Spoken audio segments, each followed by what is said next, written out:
The 67th edition of Phillies baseball in Clearwater has been successful as usual. The Phillies faithful have migrated in record numbers to the Gulf Coast of Florida for the annual gathering.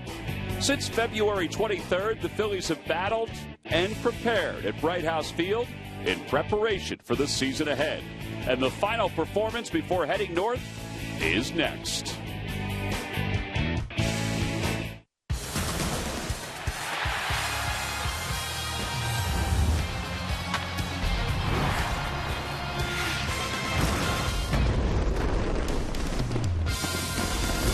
It's been a longer spring training than normal, but the fans have certainly enjoyed it. They're soaking in the sun one more time here at Bright House Field as the Phillies wrap up their Clearwater spring schedule this afternoon against the Toronto Blue Jays here at Bright House Field.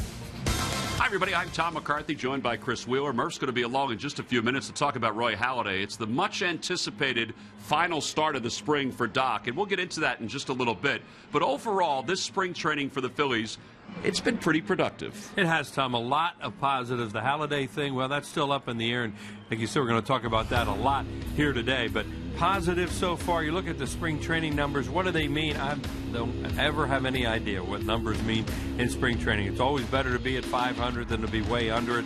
The batting average, a lot of home runs, a lot of wind this year in spring training, and the ERA certainly not good. And one of the reasons is Roy Halladay has had a tough spring. But Ryan Howard, he is healthy, swinging the bat great. Look out, incoming.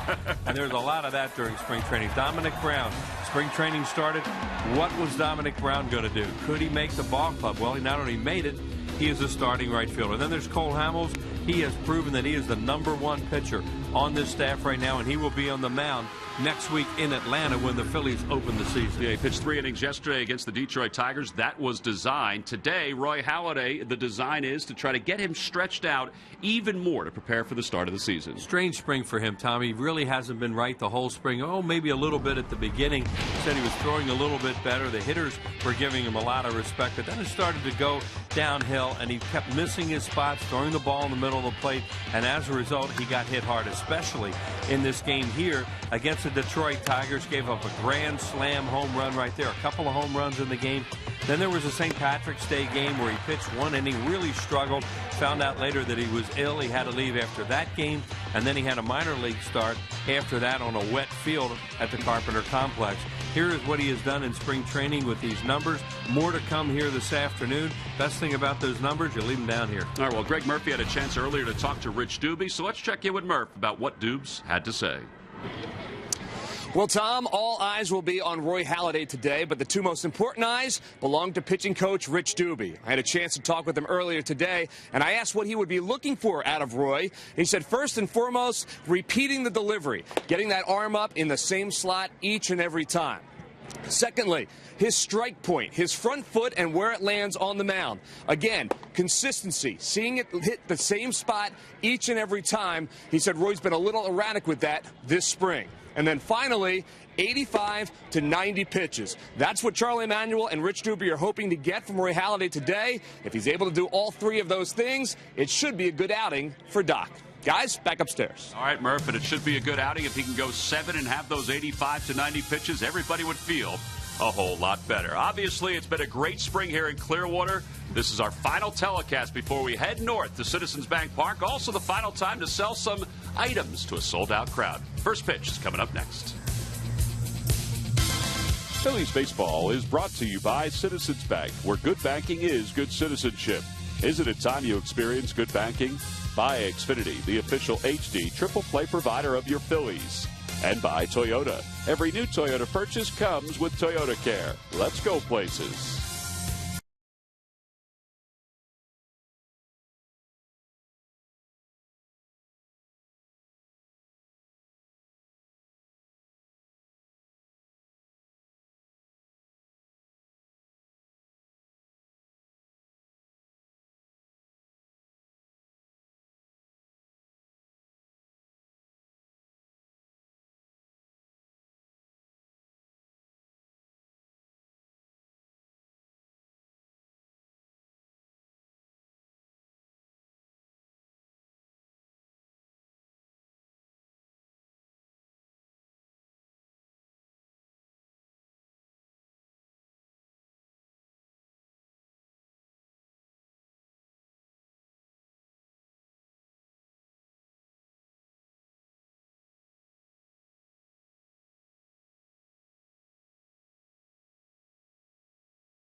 Ducharme. That is Miss Katie Ducharme with today's national anthem and the Canadian national anthem as the Phillies wrap up their spring training schedule against the Toronto Blue Jays. And back home, a couple hundred folks are watching at the Comcast Center, the market and shops at Comcast Center, and the large video screen where the game will be shown. The Comcast Experience super high definition video wall. Bunch of Phillies fans getting ready for opening day out there with Scott and Larry. Scott and Larry. Wheel says hello. So does Murph and Sarge. We hope everybody's enjoying their afternoon in Philadelphia. And we will be back home very soon. And we appreciate everybody coming out. And I'm wondering how Sarge is going to look at that high definition board a little later on this afternoon. Oh, we can't wait to see Scott and Larry. We have just missed them so much, and I know it's mutual. Well, boys, settle in with everybody else because we have a gorgeous afternoon for baseball here today at Bright House Field. And, of course, Roy Halladay out on the mound for the Phillies. And he is going to face this lineup for the Toronto Blue Jays. Leading it off at shortstop, Jose Reyes. Melky Cabrera at second. Jose Bautista's in right field hitting third. Then Edwin Encarnacion and Adam Lind. J.P. Arancibia is behind the plate. He'll bat sixth. In the bottom third of Rasmus Izturis and Emilio Bonifacio for the Toronto Blue Jays. And there he is, Roy Halladay. So far this spring, 2-1 with an ERA of 6.75. Struggled in his last outing on the minor league field, but as he said, got his work in and felt strong and felt like he could have gone 100 pitches. Well, all the people watching the Comcast Center and around the Delaware Valley, we understand there's quite a bit of agita up there right now. And everybody feels that a little bit with Roy Halladay at this point, wondering whether or not he can be anywhere near the Roy Halladay of before. And today is an important outing for him. Oh, it's a big test, too, because the Jays have just about everybody in their lineup this afternoon, including Jose Reyes. And the first pitch of the day is over for a strike, and it's 0-1.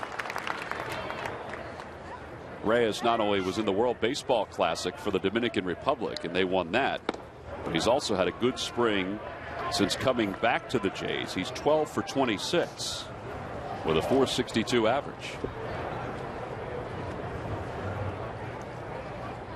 Up high, 2 balls and 1 strike. Well, the same guys in this lineup put some whipping on the Phillies the other day over in Dunedin. Now, a little different here. It's a little bit bigger ballpark, and it's not as windy. Ground ball right side. And Chase Utley to the glove side is there. 1 away. A couple good sinkers there to Reyes. We don't overanalyze every pitch he throws today because, you know, that can be a little bit silly after a while. But he did throw some good sinkers to him there, and that one he got him to top the second. I think for everybody, it's just sit back and watch. You know, it's tough to gauge velocity, but Doc's been anywhere between 86 and 90, 91 so far this spring. As Cabrera swings at the first pitch, and it's 0-1. A lot of the things you watch for today, what kind of swings they take at him, too.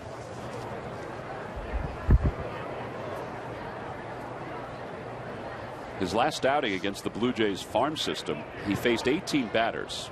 11 of the 18 did get a hit through 82 pitches. And according to reports, he topped off 89, 90 miles an hour.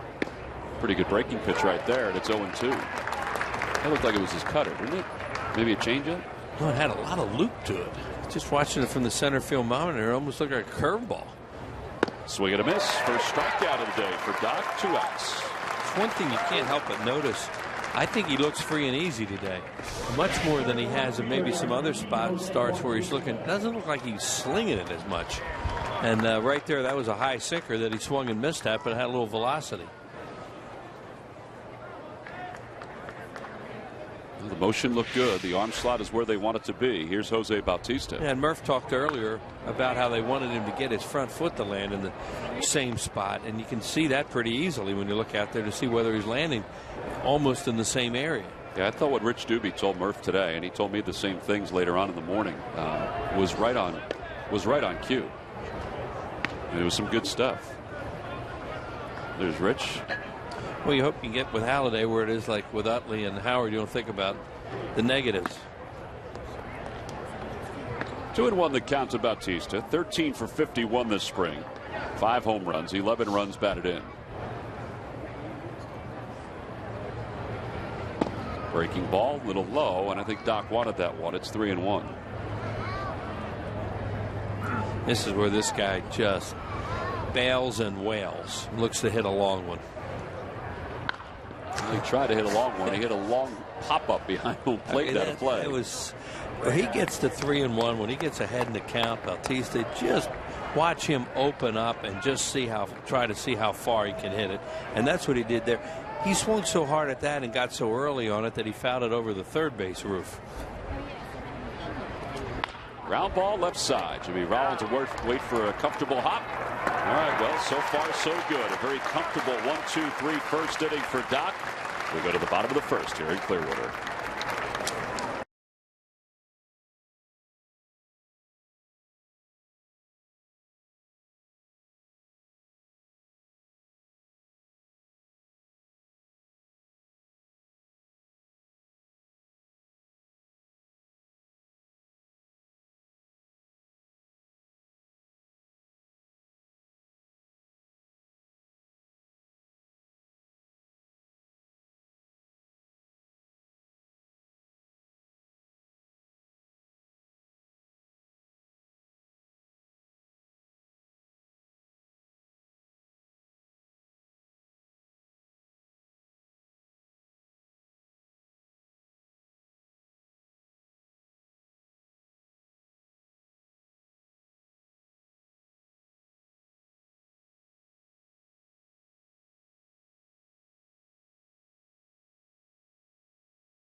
Doing a little hit teaching with Kevin Franzen. Franzen was in the original starting lineup but got hit by a pitch yesterday by Justin Verlander, and his wrist is it's kind of banged up right now. Let's take a look at the Phillies lineup today. Revere, Rollins, and Utley, followed by Howard, Brown, and Nix. At the bottom third of Freddie Galvis, Eric Kratz, and of course Doc getting a chance to bat here this afternoon. And they'll face right-hander Brandon Morrow for the Toronto Blue Jays. The Blue Jays seem to have settled on their starting rotation. I don't think Morrow was done with his warm-ups, although J.P. Arancibia just threw the ball in the vicinity of second base. And Morrow just looked at him and said, man, I got some throws still in me.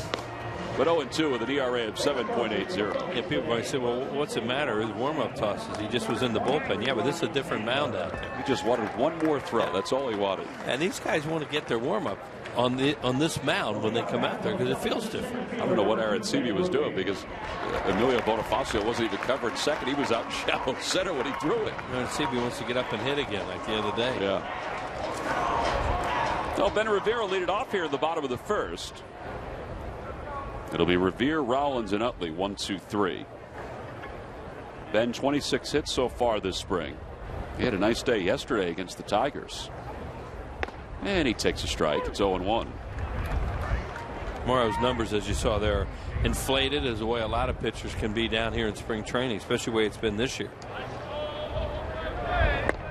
Actually, really nice here right now. It's starting the warm-up period. It'll just stay warm down here now until January probably. And there's very little wind today, and it's a beautiful afternoon. Line drive, base hit for Revere. Now, there's a lot of question about what the Phillies lineup is going to look like. Revere is leading off today. Rollins batting second. That's still not set in stone that's where the lineup will be opening day. No, and Jimmy and Ben Revere really get along well. They really like each other. Revere, of course, respects the heck out of Jimmy Rollins from what he's accomplished. And you can tell Jimmy enjoys watching Revere and his youthful enthusiasm that he has for the game. Whatever happens, it's going to be just fine with these two guys. It'll work out. So here is Rollins. Rollins 8 for 28 this spring with the Phillies after also playing for Team USA in the Baseball Classic. Morrow was pretty quick then on that delivery to the plate, and Juan Samuel and Revere are going to talk it over a little bit down there at first base. Revere does like to run. There's no doubt about it. Big hole in the right side for Rollins.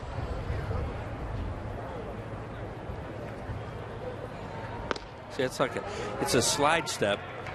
In between a slide step and a regular step, but it's quick. And when you see that as a base runner and a first base coach, you want to check the times, see if you're seeing the same things.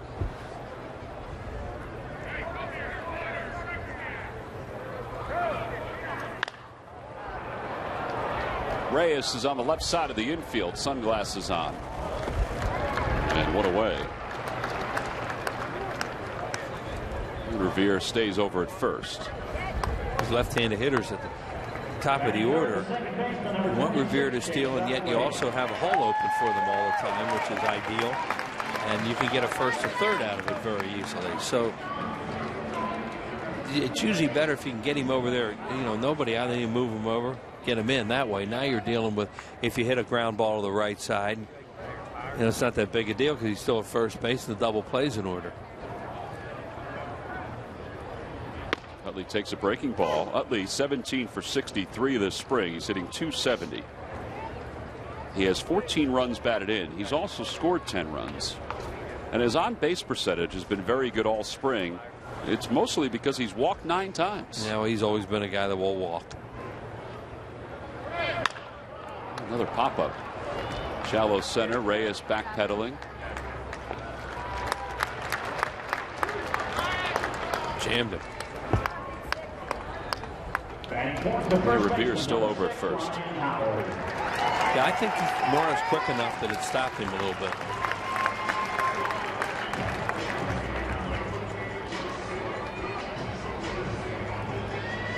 Ryan Howard has had an outstanding spring. .338 with 7 home runs and 16 runs batted in. He's also scored 16 runs.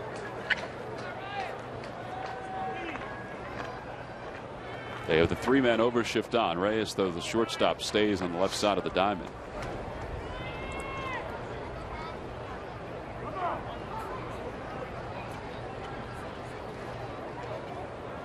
There's Jose Reyes. The other day when we were here in Clearwater, Ryan Howard had 2 hits to the left side. Shot one where the third baseman would be, and he hit another one out towards shortstop. Well, they have Mysore Tours, the third baseman, in the shift, along with Bonifacio over there. And as Tom said, there's Reyes remaining at shortstop.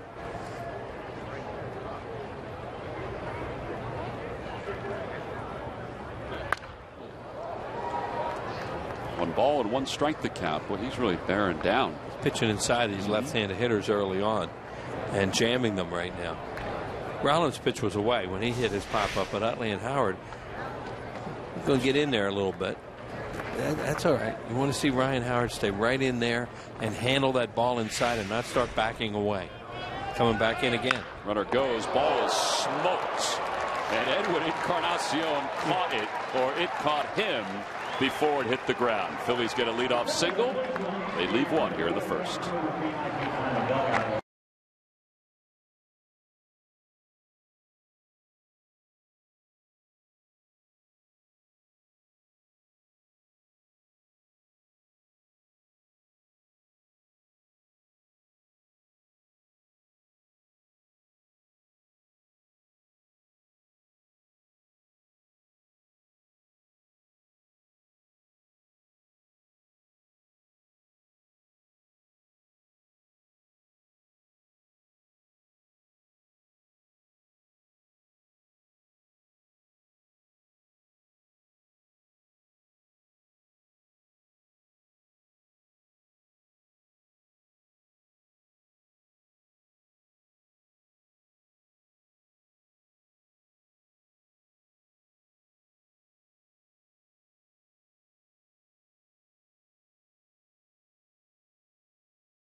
from tomorrow, the Phillies will have their home opener against the Kansas City Royals. April 5th, 6th, and 7th, the 3-game series. Saturday, the 6th, is Turkey Hill Kids opening night. Get your tickets now by going to Phillies.com.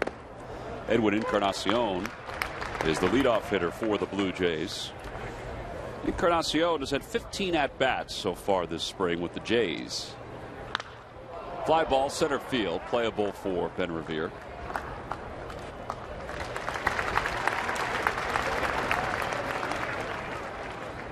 '85 to 90 pitches. He's off to a really good start to get deep into the game this way. Big time. And the difference between Halladay and Hamels was scheduled to throw only 3 innings yesterday. He'll start Monday. The second game is not till next Wednesday, so that's why they decided to allow Doc to go deeper. Plus, they want to answer some questions too. And he needs to work. Yeah. Hamels has had more innings, and so has Cliff Lee. And Lee will pitch tomorrow and probably just throw 3 innings tomorrow. Good sinker, and it's 1-1. Was a good sinker.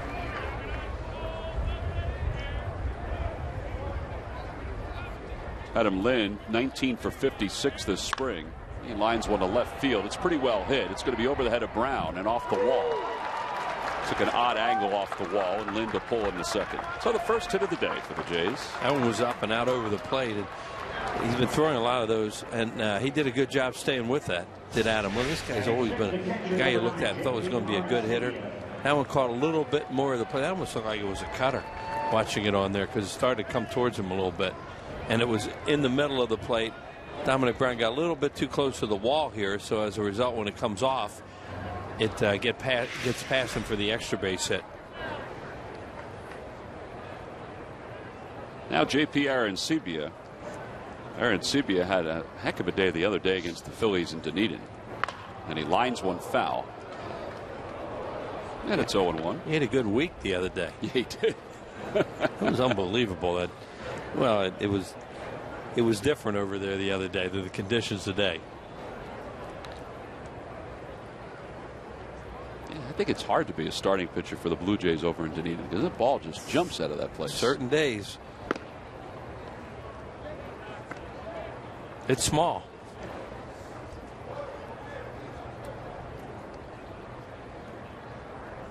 Plays small is what it does.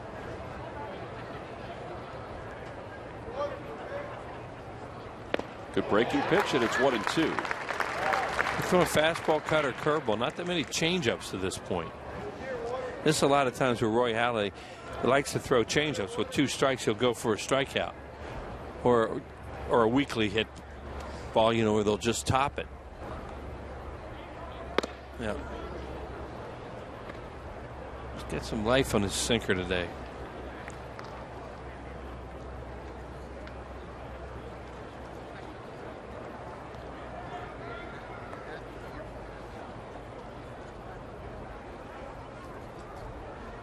Arancibia will be followed by Colby Rasmus.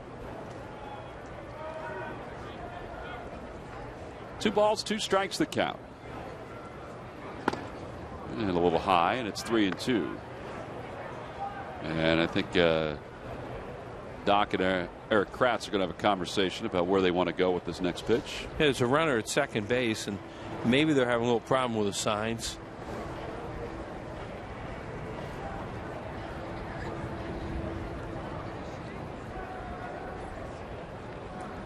We talk about how anticipated the start is for everybody back home. It's the same for Rich Doobie, Charlie Emanuel, and everybody else in the organization. Just getting a chance to see Doc and see him pitch well. That's what the hope is today. Yeah, they're having a little bit of communication problem right now. 3-2 the count. Inside, ball 4, and there are runners on first and second. He just looked over at Jimmy Rollins to see who was covering in case there was a ball back to the box. Right, when the left-handed hitter, normally it will be the shortstop.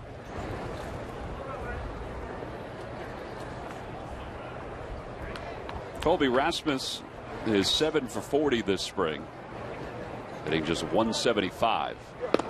And the first pitch a little outside, 1-0, and I think he wanted that pitch. Looked like a pretty good pitch.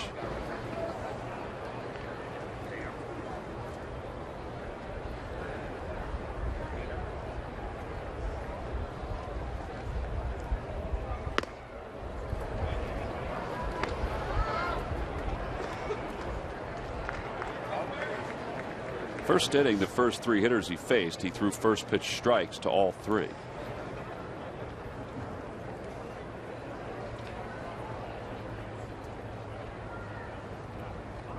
Here they go again. They're just struggling a little bit with communication today.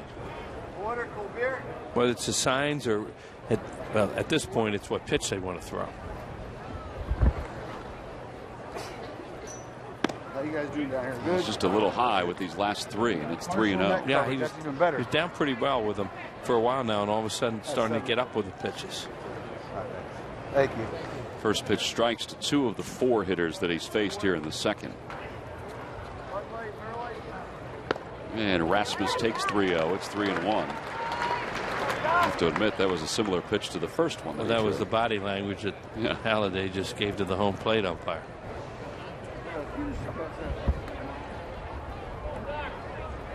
And you guys don't mind passing out left, I'm sorry. Outside, back-to-back walks now for Doc, and the bases are loaded with 1 man down in the second. Rich Doobie going out to the mound. Myzuri's Torres is going to be the next hitter for Toronto.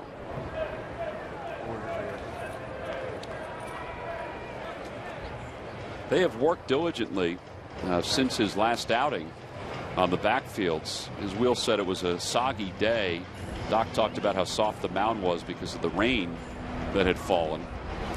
Home plate umpire is going out to break up the conversation. I think one thing you can see on that real good shot we had, as you see the umpires who they are today, is part of this conversation was Halladay talking to Kratz too on what the little bit of problem they're having, and then I think Chase just said something. He did. I'm just going to say he said something to that umpire like, "We'll handle this." Yeah, it's a young umpire. It's not one of the guys he's going to have to worry about being behind the plate all summer.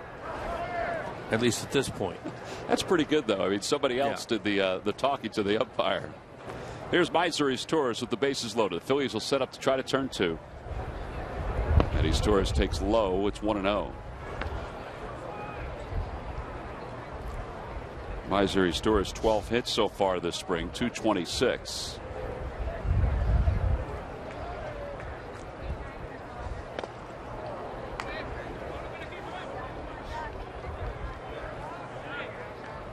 Well, 2-0 the count.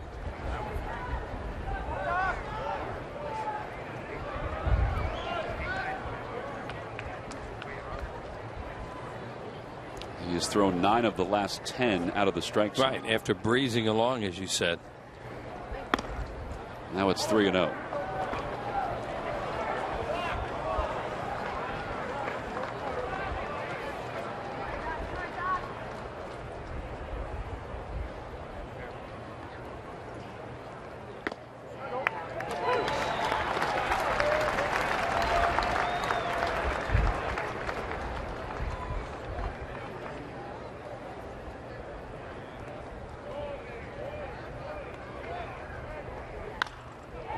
Out of play. Galvis does give it a look. It's 3-2.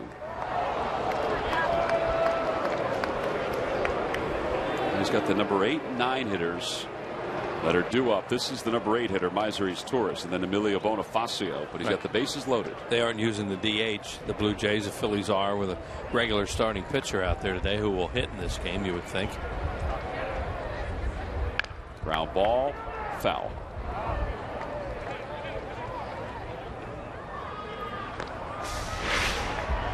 This play comes in. This pitch really had good run and movement inside. It's probably going to be ball 4, but to the hitter there with 2 strikes, even though it's 3-2 and he's in a good position, that looked like a strike that he thought he had a swing at.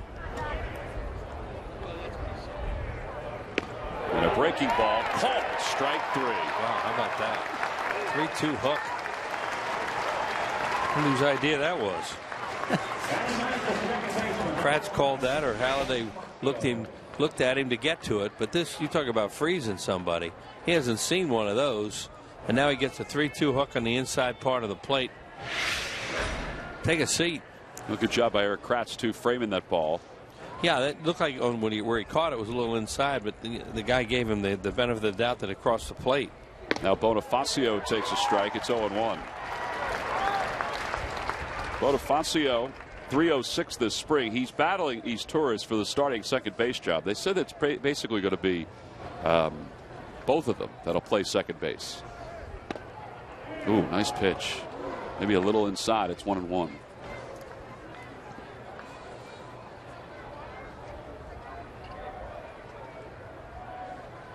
After a 13-pitch first inning, this has been a 25-pitch inning. This will be the pitch number 26. Well, he's throwing a lot of fastballs this afternoon. He pitched in some breaking balls, cutters, very few changeups, but really trying to. Looks like he's really trying to throw the sinker a lot. Bases loaded, 1-2 the count. 2 outs here in the second. Breaking ball, swung on and missed. Back-to-back strikeouts for Doc, and he leaves him loaded here in the second inning. Boy, he had a battle in the second, and he certainly did. He threw the same exact pitch to the last 2 hitters to get a strikeout.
The season at Citizens Bank Park will have the Phillies taking on the New York Mets. It's a 3-game set. All 3 games are at 7:05. There's a Hatfield Dollar Dog Night in there on Tuesday the 9th. You can get your tickets by going to Phillies.com. Well, the final game here in Clearwater before the Phillies head home is a sellout. Dominic Brown will lead it off for the Phillies. Brown has continued what has been a stellar spring. 31 hits and 83 at-bats. And it's no balls and 1 strike to him. Dominic, 24 runs scored, 4 doubles, 7 home runs, 17 RBIs. Up the first base line. And Morrow just gets there ahead of Dominic Brown. Run the ball out like that and you never know. Number 19, Lance Nick.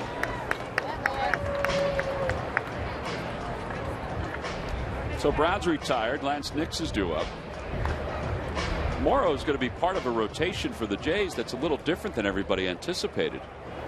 Yesterday, the Blue Jays announced that they were sending Ricky Romero to Single-A Dunedin to start the year.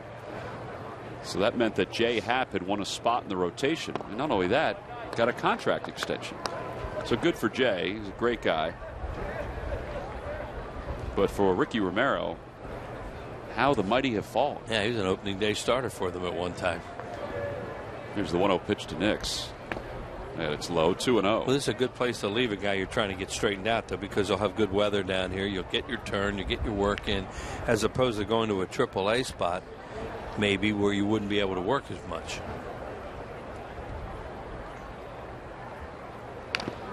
Foul ball, it's 2-1. Is there AAA Las Vegas? I believe it is. No, it's Buffalo now, I think. Oh, is it? Well, yeah. That would be another reason. Yeah. Las Vegas, they'd work. Buffalo, be a little chilly. Yeah, be a little chilly.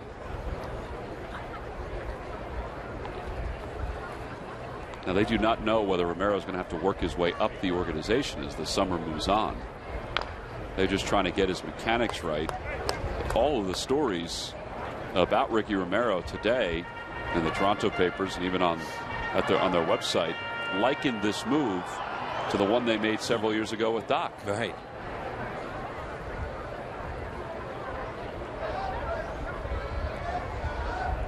Two and two, the count to Nix. In the air to left field.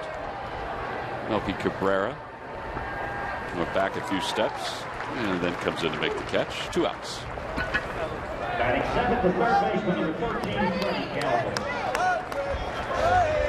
And that'll bring Freddie Galvis to the plate.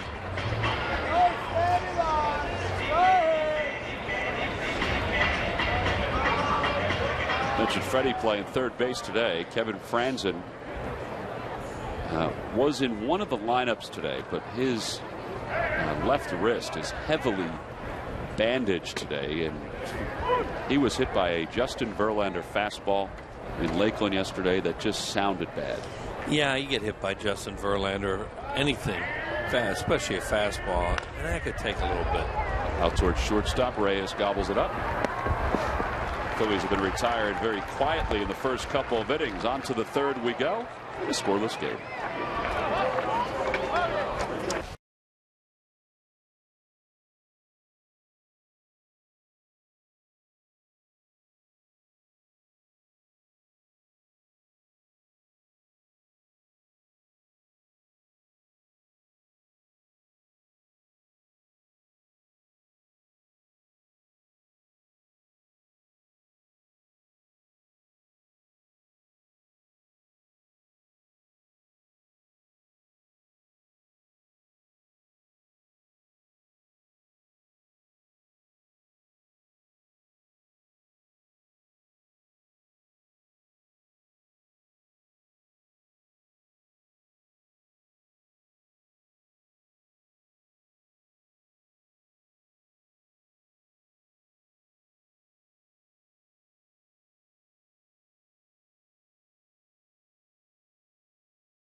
Way to celebrate the start of a new baseball season, and with tickets for opening day. And now a brand new easy way to get tickets for Modell Sporting Goods home opener is to purchase an opening day 3-game pack. Order now at Phillies.com and plan to wave your Modell Sporting Goods rally towel when the Phils host the Royals Friday, April 5th at 4:05.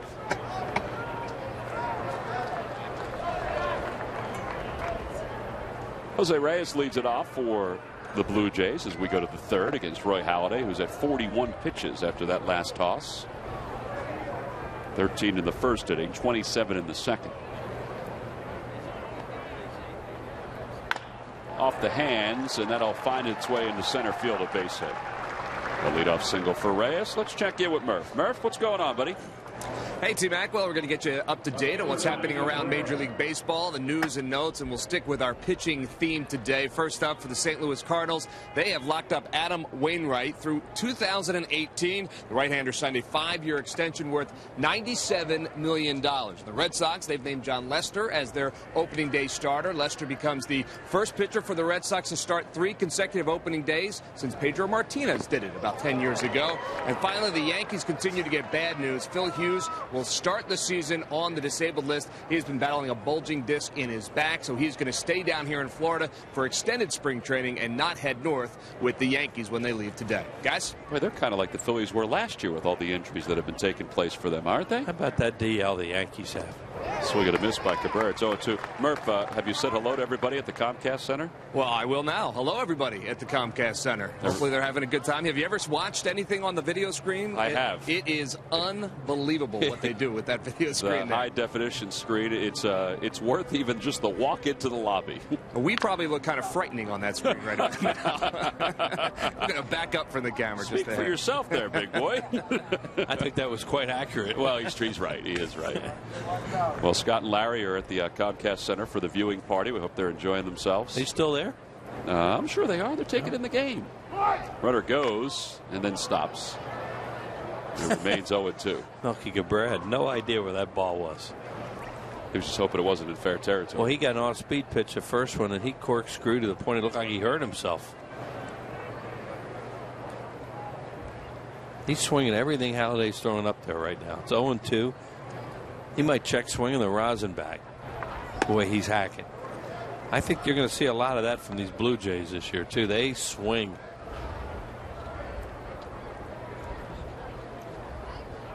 It's hard to. It's going to be hard to say that they're not the favorite right now in the East. Up high, 1-2. He really missed his spot there. Saw Kratz put the glove up. He wanted to throw an intentional high fastball, but it was so high, even in swing mode like Cabrera is right now, he didn't chase it. Reyes looking like he wants to go. He does go and then stops, and the pitch is swung on and I believe missed. He's out, and it hit him. That's what I'm saying. He was swinging at everything in that at bat to the point it was almost ridiculous. It's 4 strikeouts for Halladay, and you're not going to see that often. No, it's a swing and a miss, and the ball hits him right on the thigh. That's embarrassing. That's a little off balance, don't you think? Yeah. Well, it's aggressive, Tom. Anything that Halladay was throwing up there, except for that real high pitch, he was hacking at it for whatever reason. There's Bautista, who grounded as short his first time up. Any scout that's here today, they're going on their sheets right now. Melky Cabrera, left-handed, slower. Don't throw him anything hard because he's swinging at that slow stuff. Maybe throw it out of the strike zone a little bit. Don't throw a strike and throw it slow. Oh. It's called a ball, but it was in the spot he wanted. At least it seemed that way.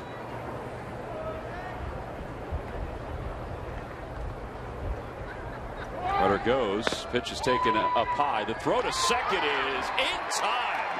Wow, what a zip by Eric Kratz to nail Jose Reyes. Zip is right. He threw a fastball down there. Reyes got a pretty good jump. Kratz doesn't even stand up. Great tag. Right where Utley wants it too, so he can catch it and bring it down in a hurry. And Roy Halladay pointed at Kratz like, thanks a lot. I appreciate that. Now he can go back to the windup. And a line drive foul. Look out, everybody. Murph, watch it, buddy. Murph went scattering. Bill, the security guy, went scattering too. I was bailing. Yeah, I would bail if I were you. That's a veteran move. Did Bill have any desire to catch that ball? Bill, the security guard over there? I think he made an effort. Mike made an effort there. Outside, 3-2. Who if he might throw Bautista something off speed here? Breaking ball, change up. Hasn't thrown many change ups because this guy, he's another one. He just will be hacking. Well, they're going to go fastball. And he rips it down the left field line, and that's a fair ball into the corner. Brown plays it well. Bautista on his way to second. The throw is a little offline. Better throw, and he might have had him.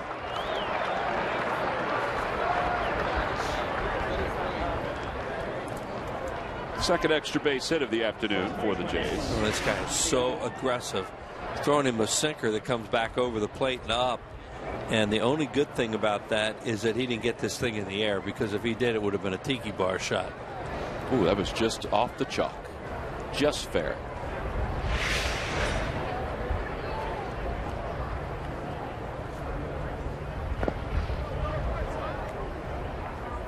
Edwin Encarnacion flied to center his first time up. There it is. That's an easy call for the umpire. He's got to get down there, though. Yeah. I'll make a little poof down there, though, for him. Yeah. None of this paint stuff. That's no. That's chalk. Like the good old days. Chalk down the lines.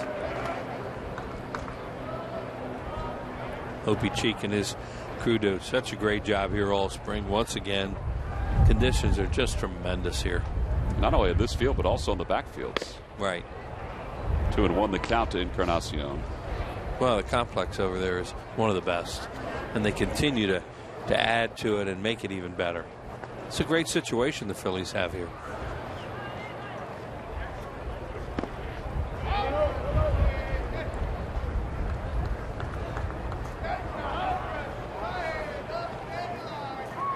I mentioned before, the pitch count for Doc today is going to be somewhere between 85 and 90. He's already at 63. Yeah, it was looking like it was going to be quite a few innings with the pitches. Then he started to scuffle in the second inning.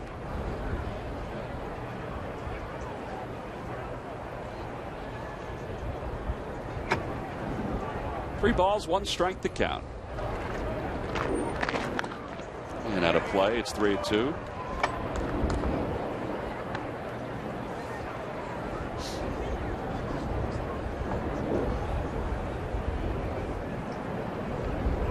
What do you think he's going to do with Encarnacion here? With I keep thinking he's going to throw changeups, but he's not working on that today. It's pretty obvious. During the season, a lot of times he'll throw changeups here. Ground ball left side. Galvis can't get to it. Rounding third, heading for home is Bautista. The throw by Dominic Brown is up the line. They throw to second and they get. Ooh, no, he's safe at second. I thought Utley had him. According to the second base umpire, he missed the tag, I guess. It's 1-0 Toronto. It's a good decision by Kratz to step up and take this throw and try to get the runner at second. Right, because Kratz sees there's no play at the plate, so he steps up. Now he has a lot on the throw. Looked like it beat him. Well, can't tell where his foot was on the bag and when if Utley brushed his shirt or not on that. But most umpires, throw beats a guy by that much, and you make the tag in that area, they go out. This is a good look right here. Can't tell whether he got him on the leg or not.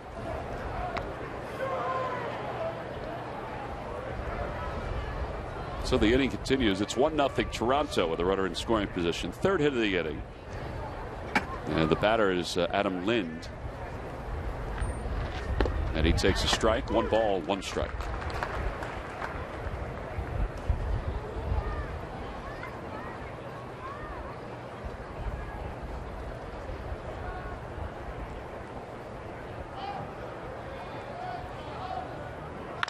Line drive, base hit to left center field. That'll drive in another run.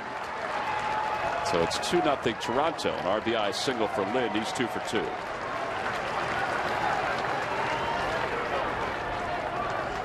Well, that was up and out over the plate again. Kind of like the first time Lind was up and he hit it hard. Catcher J.P. Arancibia. Watch how this gets the middle of the plate. Put a good swing on it. Well, the throw out at second base, Jose Reyes getting thrown out trying to steal is big right now.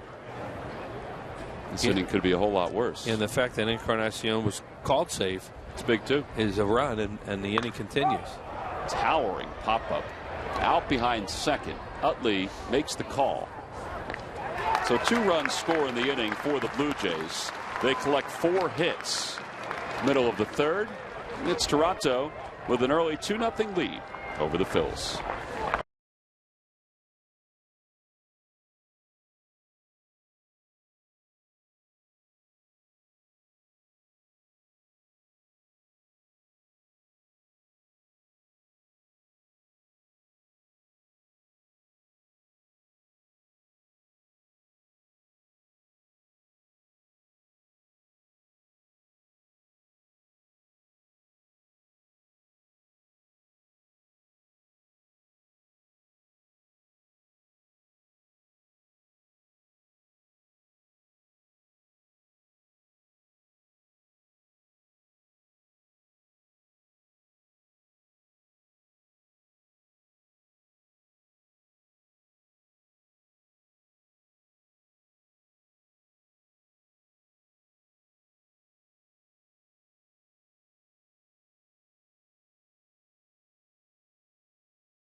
Phillies baseball is brought to you by Xfinity, the official HD triple play provider of your Philadelphia Phillies. Well, one final day here at Clearwater. It's a gorgeous afternoon. And Roy Halladay talking with Rich Doobie before he gets a chance to bat here in the bottom of the third. He allowed 2 runs in that inning. He's allowed 5 hits so far. He isn't throwing his changeup today, which to me is an indication that in his mind he's physically fine because he's working on the other pitches. Does that make any sense, Wilson? Yeah, that's what we talked about. That it looks like he feels that his changeup is something he doesn't have to use today because I guess he thinks it's okay. So he knows he needs a lot of work on his sinker because that's a pitch he hasn't been able to command all spring. And he's throwing that more often than anything else. More than anything today, yeah. Eric Kratz hits it in the air to left. Melky Cabrera floating out, battling the sun, and he makes the catch. Saturday, April 6th, will the Phillies take on the Kansas City Royals. It's Turkey Hill Kids opening night at the ballpark. All fans 14 and under will receive the Jimmy Rollins replica Gold Glove Trophy. Compliments of Turkey Hill. Make your plans now. Get your tickets at Phillies.com.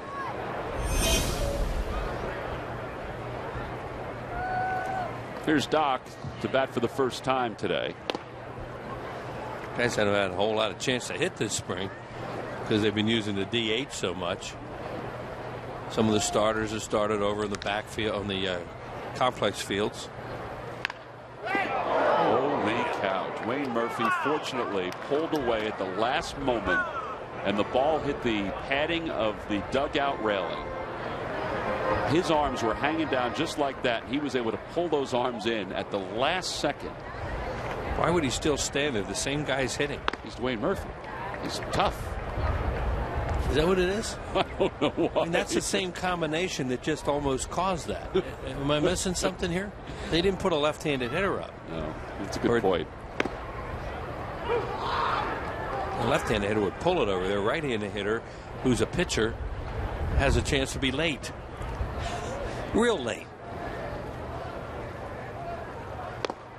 Low, 3-2.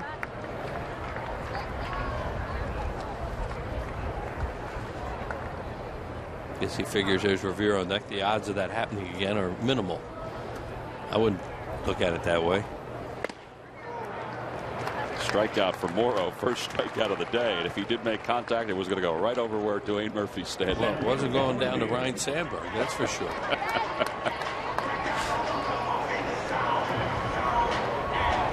Well, after Morrow allowed the leadoff single to Ben Revere, he's retired the next 8 batters.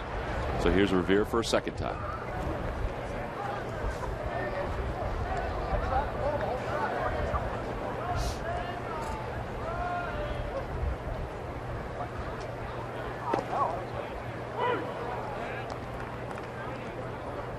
Pretty good pickup for the Blue Jays, getting Morrow from the Seattle Mariners. Last year he was 10-7 with a 2.96 earned run average. We always tell you that anytime you can have an ERA under 3 in the American League, that's pretty darn good. Sure is. One of the main reasons being is they have that extra hitter in the lineup all the time. You really don't have any breathing room. And American League teams build their teams for offense.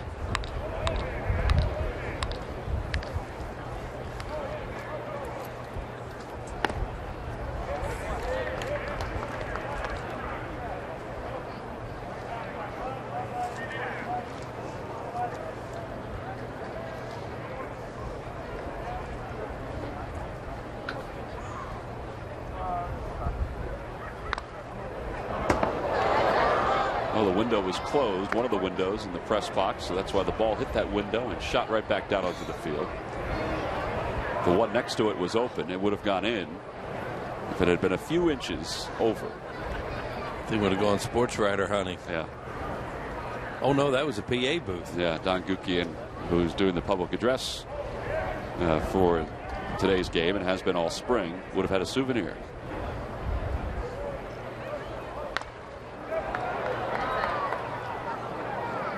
It remains 2-2 to Ben Revere with 2 outs here in the third.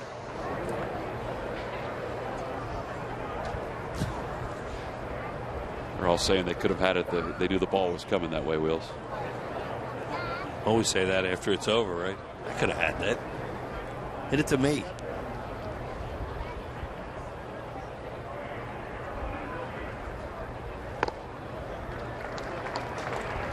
The last two hitters have run the count full, 3-2 to Morrow. Rollins on deck.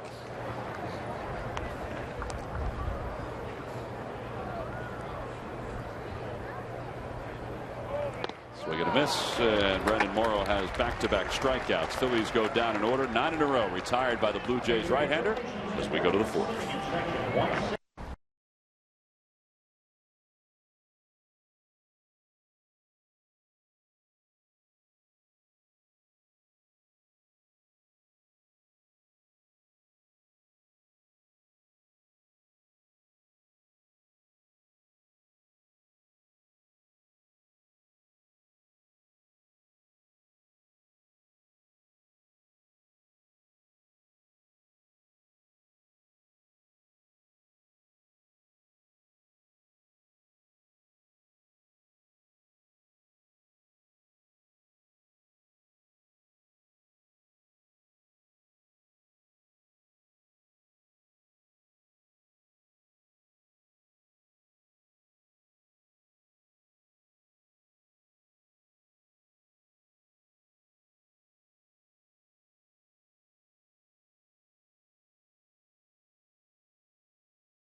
When the Phillies take on the Kansas City Royals, all fans 14 and under, compliments of the folks at IBEW Local 98, will receive the Ryan Howard wiffle ball set. Make your plans now. Get your tickets at Phillies.com. Saw a bunch of folks walking around the ballpark today with that wiffle ball set. Dan McDonough, who does the entertainment here at Bright House Field in between innings as the day goes on. Also one of the assistant general managers of the Threshers. They do such a great job. All the people that we kind of rely on for the 6-8 weeks of spring training now get ready for their regular season, which begins on the 5th of April here at Bright House Field for the Clearwater Threshers in the Florida State League. But they do just great work, and they're welcoming beyond what you could imagine when we come down here and kind of take over the complex. Well, I noticed, Doc, too, throwing inside quite a bit, Tom. And, you know, just like the hitters, everybody else, nobody wants to be getting hit hard at this time in spring training. Missing the spots, off-speed pitch have been up in the zone, and I know he wants to get that down. But more importantly, that fastball, he's got to get it where he wants. Yeah, he hasn't thrown many off-speed pitches today. It's been really the fastball more than anything else. And as we talked about before, but you're right, he needs to get that down in the zone, and that's what his objective is today, is to try to keep on throwing that fastball.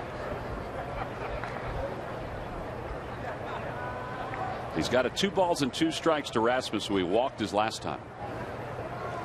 And a breaking ball inside, 3-2. Well, the effort, too, though, getting that ball inside. I mean, he has to pitch inside. He's making pretty good effort in trying to keep the ball out of the middle of the plate. Swing and a miss. Fifth strikeout for Doc. Third baseman, Torres. See where the movement comes in at. That's what's the toughest thing about hitting him. That's just in a good spot. In on the hands.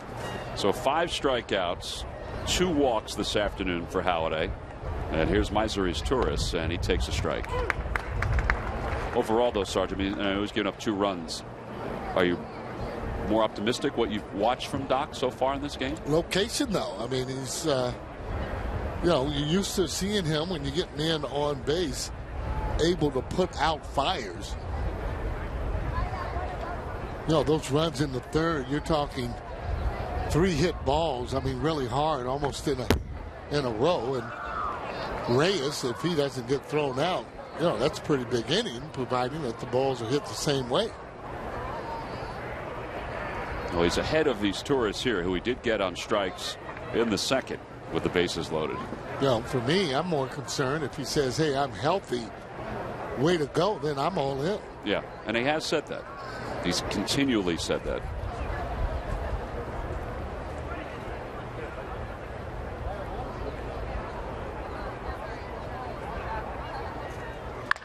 Line drive toward right field. That'll drop for a hit.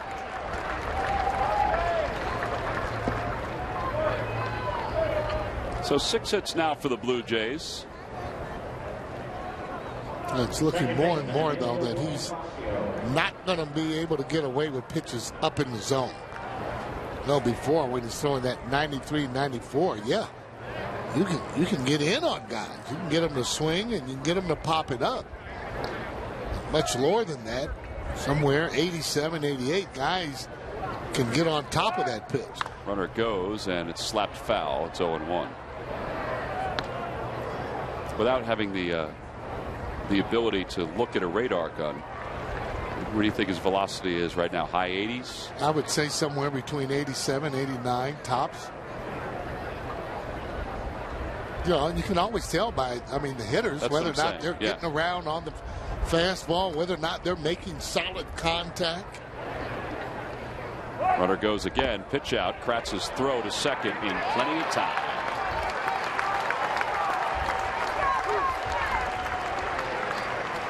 Kratz has thrown out 2 guys trying to steal today. Yeah, I think that's Mick Billmeyer. That's his job there, calling those pitch outs. What a great job, though, however, in doing just that. Plenty of time. Anytime you call that pitch out and the runner's running, more than likely he's going to be thrown out, whether or not he's a good base stealer or not. There's Mick Billmeyer, who's going to be working on the bench this year, and Charlie Manuel's given him an opportunity to call the running game. That's great.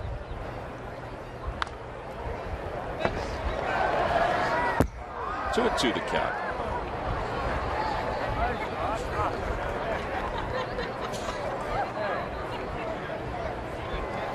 Bonifacio struck out his first time up. That was back in the second. And a called strike 3. Boy, there was good movement on that pitch. 6 strikeouts for Halladay. No runs, 1 hit. Nobody left. He's through 4. 4 innings, 6 hits, 2 runs, 2 walks, and 6 strikeouts.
Phillies baseball is brought to you by W.B. Mason. You can't go wrong when you buy right. And by Thomas Jefferson University Hospitals.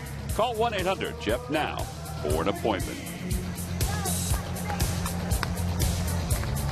Well, this is a pretty good pitch right here by Halladay, Sarge. Take us through this last strikeout for him. Yeah, this is what we're talking about. A little bit more movement in his pitches, and that's right on the black, leaving it out of the heart of the plate. And that's normally the way you see Doc go on and throw, and that's what he's going to have to do. You don't have the velocity, you got to hit the spots. Jimmy Rollins leads it off here in the bottom of the fourth. Rollins popped out his first time up. Halladay's at 80 pitches, and the bullpen has not started to warm, so it looks like he's going to pitch the fifth inning.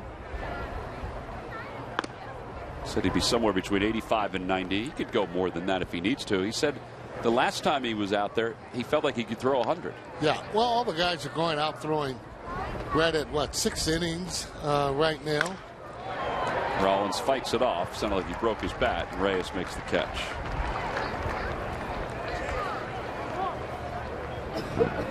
Tell you what, this Brandon Morrow, he pitches inside to left-handers. He might start away, but he's been getting in on the inside part of the plate. You can see that's how he has to pitch. Not a lot of velocity, but able to get movement in on the hands on the left-handers. Well, he's retired 10 consecutive hitters after the leadoff single by Ben Revere. That was back in the first. Here's Utley. Utley also popped out to Reyes his first time up.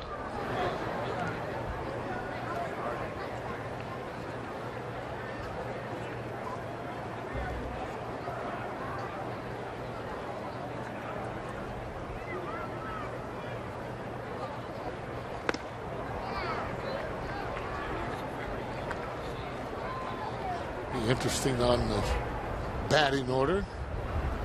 Heard you talk about it earlier, and you're right, it isn't etched in stone on leadoff hitter or second hitter. Toward first base. Yeah, there are 2 outs. Monday, April 8th at 7:05, the Phillies will take on the New York Mets in the start of a 3-game series. And all fans 15 and over will receive the opening week T-shirt. Compliments of McDonald's. Make your plans now. Order your tickets at Phillies.com. Next night is a Hatfield Dollar Dog Night. Sarge, speaking of the order, Utley and Howard will be 3-4, you would think. Yep. Although there might be some times where Utley could bat second. Howard, you know, will be in the 4-hole. But as we close up spring training, Charlie isn't set as of yet what he's going to do with the top of the order. Well, when you look at J-Ro, I mean, for instance, last year he did score 100 runs. Usually for a leadoff hitter, you consider 100 runs scored a great year.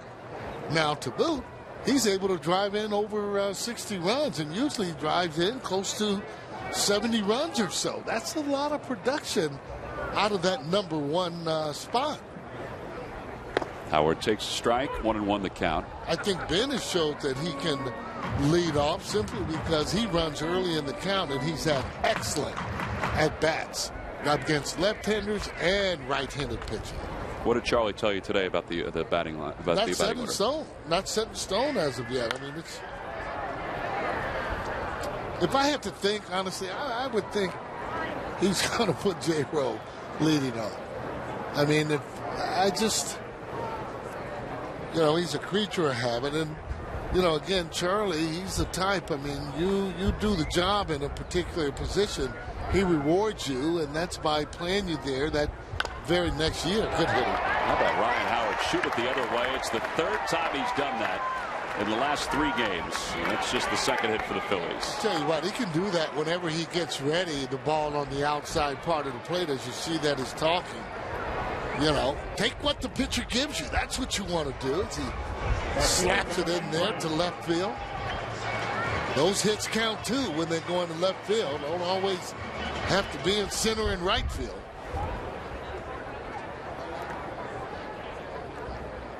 Well, now Dominic Brown, who grounded out his first time up.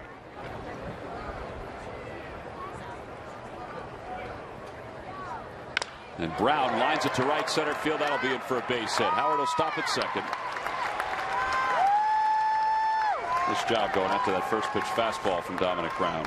Yeah, he's got to be cutting that ball in on the left-handers. Even that particular hit, Dominic doing a great job. Take a look at it as that ball is off the end of the bat. It seems a little bit there. Maybe he was a little too quick, but that ball inside too.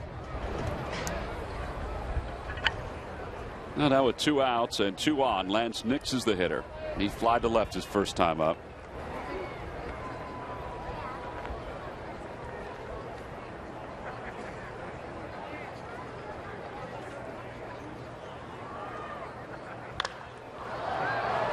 Fly ball right center field.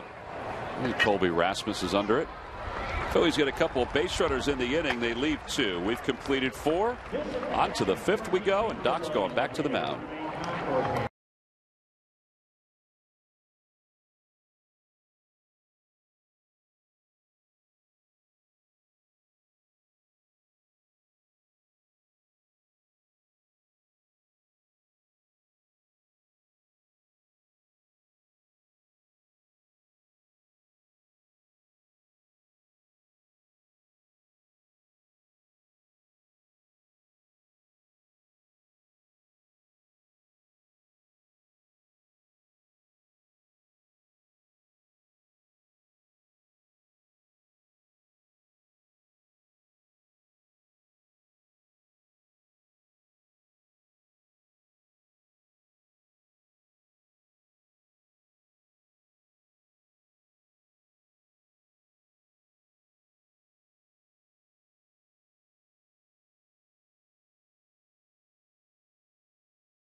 All the Phillies with MLB.com at bat for your iPhone, iPad, or Android. Get spring training scores, stats, highlights, live audio, and more.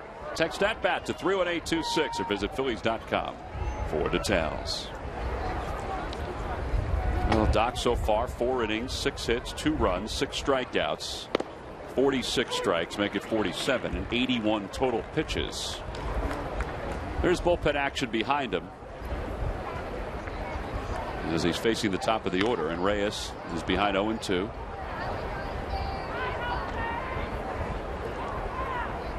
One of the minor league guys, Nearest, is in the bullpen for the Phillies.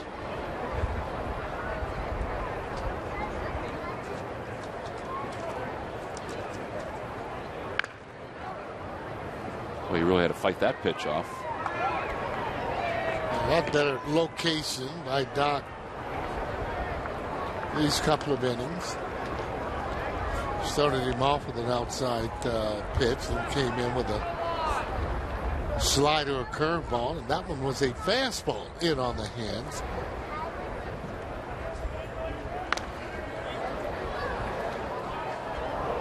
Each pitch that he throws is getting ready to set up the next pitch that he wants to throw. He already has it in his mind just about what he wants to throw. A little high, 1-2.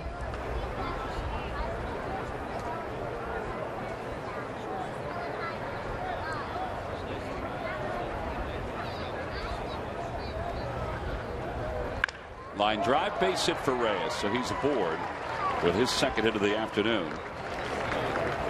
And that's the 7th hit for Toronto in the game. Your attention, please. Well, take a look at this. Ball's going to be up in the zone again. See how that ball just kind of just really floats on the outside part. And that's when you're waiting back, and usually with 2 strikes you are. Got to give Reyes a little bit of credit. He was up to the task. Line drive.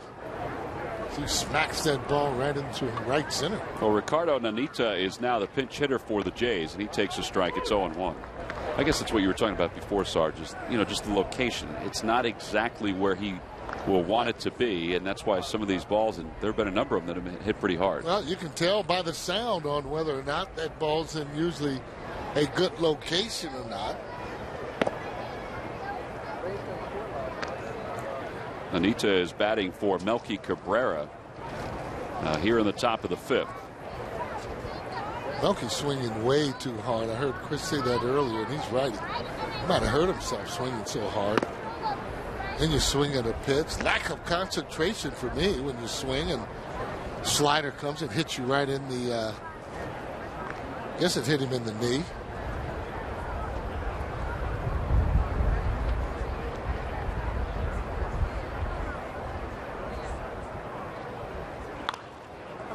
Fouled it away. It's 2-2. See if Reyes is going to try and steal a base again. It's going to be a big part of the attack for the Toronto Blue Jays this year. Another foul ball. This might be the last batter for Halladay. He'll be one of those leadoff hitters. You can bet that will score 100 runs. He's got some guys hitting behind him that are used to driving in runs.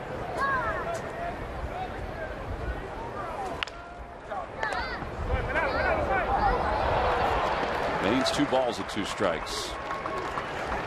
Bautista waits on deck for the Jays.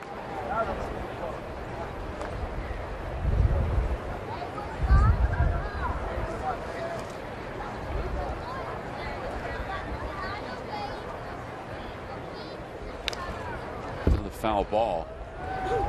See, there's that difference where Doc would be able to put that hitter away unless than the pitches that he's throwing. And what happens now, what it does is it just kind of wears you out pitch after pitch. Not only that, that's how you get that pitch count up.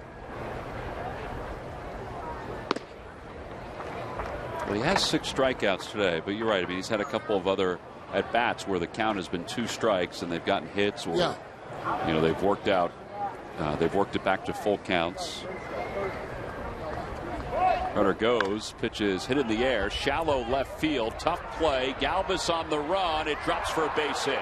Read perfectly by Reyes until the last part, because he was around second, he stopped and then took off again, and Galvis is able to throw him out with Rollins covering. Well, I got to tell you, give a lot of credit to Galvis going down the line. There's some of that baseball IQ that you talk about. He doesn't even have to hear a voice say, hey, third. Automatically, look at this. He's jumping up, throwing that ball to third. J-Road knowing that he has to be over there.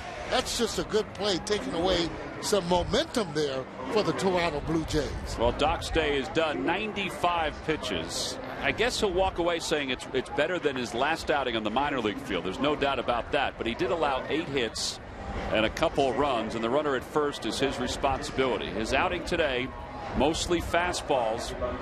I don't know if he even threw one changeup. He may have thrown a couple, but not many at all. So his afternoon is complete. It'll be interesting to hear what he says about what his day was like in his mind a little later on. So we've got a pitching change here in Clearwater. Phillies trail at 2-0, and we'll be back right after this.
Rich Doobie chatting with Roy Halladay in the dugout as he has been lifted from the ball game.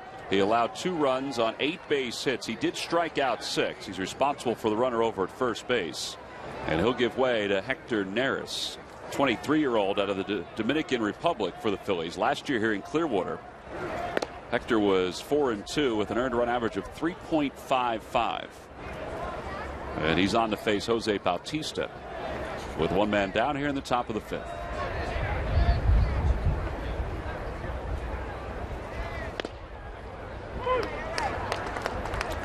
Had some express down. Pretty good fastball right there. On the outside corner, and this is after Bautista sees the pitch on the inside and moves his feet. Powering pop up behind the plate. Pratt's off with the mask, back to the screen, 2 outs. Good play. Knows that ball is going to spin back, get rid of that mask. Keep your eye on the ball, and he just made a soft catch out of it. Nice play. Well, 2 away. Edwin Encarnacion, 1 for 2 with an RBI and a run scored. He had a big year last year, one of his best years being in the major leagues. And he drove in over 100 runs last year. 110. First time, too, right? I believe it was his first time. Yeah. No, he didn't have those kind of years, although they thought he was with the Cincinnati Reds. I think that power really came into play last year for him. Maybe getting used to the American League. He put together a solid year for him. 1-2 the count to him.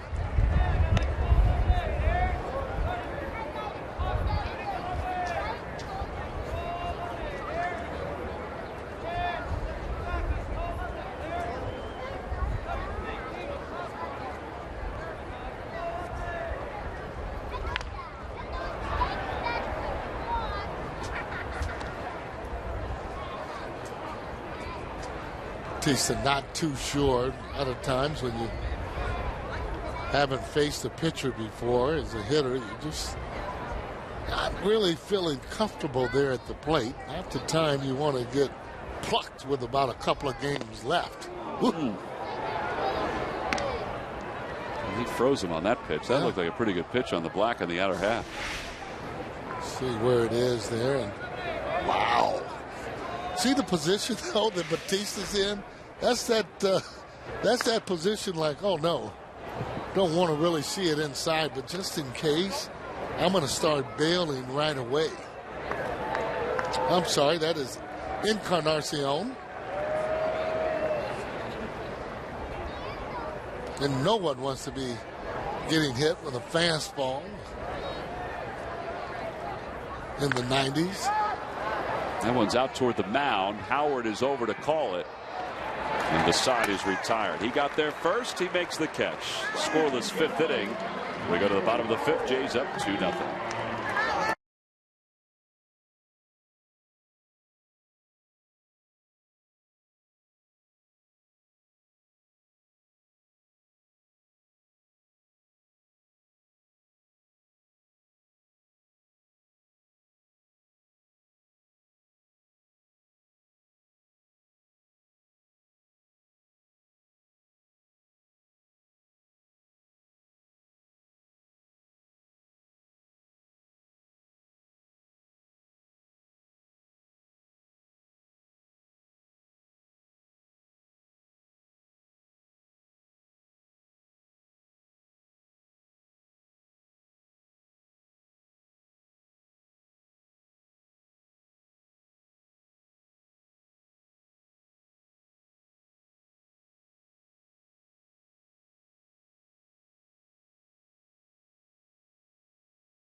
Well, there's still time to print out your application and fill it out for the 2013 Callis Award. One $1,500 college scholarship will be awarded for the 2013 fall semester. It's for rising juniors or seniors or graduate students who are pursuing a career in broadcasting, whether it be in front of the camera or even behind the camera. Go to PhillyBroadcasters.org for that application. Fill it out and send it in.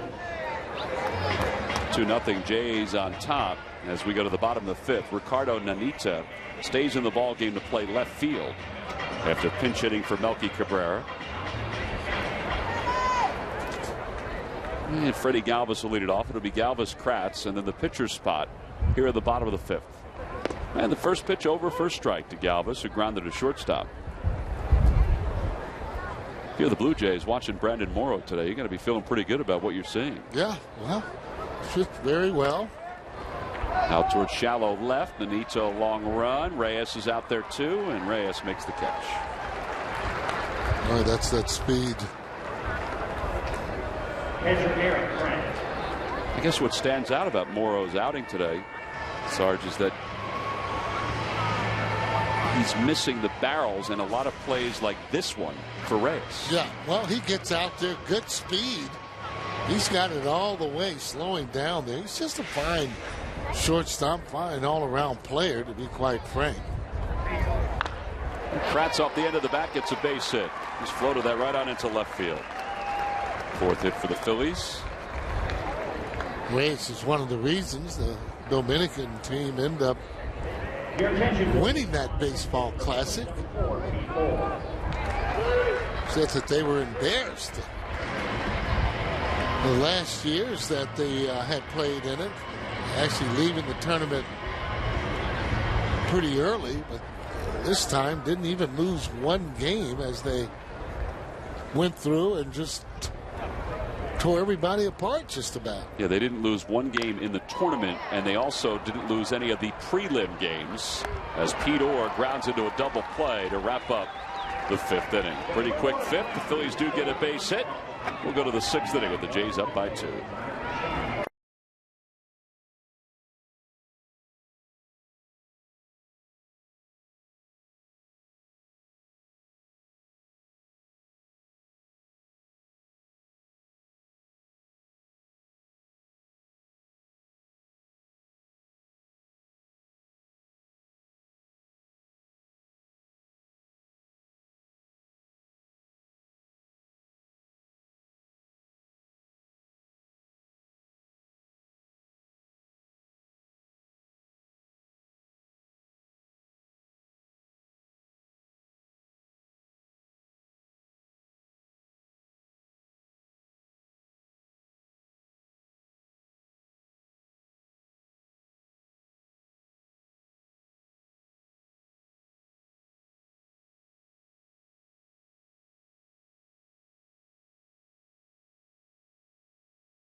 Salisbury, Ricky Vitalico, and Ben Davis get you set for opening day in the entire Phillies 2013 season. Watch Phillies Focus Sunday night at 10:30 only on Comcast Sportsnet. That'll be the day before the Phillies open up against the Atlanta Braves on Monday. Folks will not be wearing short sleeves or tank tops in Atlanta on Monday. It's going to be nice, but it's not going to be like it is here today. It's supposed to be 71, 72 degrees. Well, it's getting warmer and warmer as the days go on. Oh, but the very next day it's supposed to be 56 and a little rainy. Oh, okay. That's spring, basically. Spring is back in action. Still be nice, to be quite frank. As we get set to go to the top of the sixth inning, Cesar Jimenez will be the new pitcher for the Phillies. He began the season in Phillies camp. Last year, 26 games with the Mariners, 2-2 with an ERA of 5.24. Other changes for the Phillies. Pete Orr has taken over in left field for Dominic Brown. So Dominic Brown's Clearwater games have come to a close. It's been a pretty bright spring for Dominic Brown. Oh, I'll say. Literally winning that position in left field by the way that he was hitting. I'm really proud of him, though, the way that he played, and obviously the position up for grabs there with Darren Ruff having a great year in Double-A last year in Reading and also in Venezuela.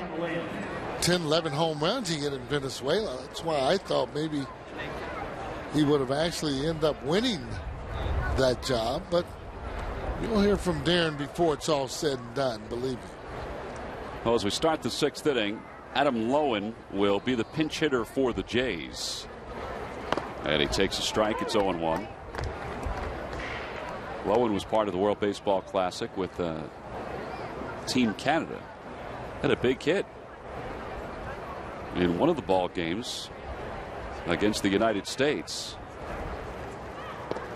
Former pitcher with the Baltimore Orioles who has made the transition to being a position player. Okay.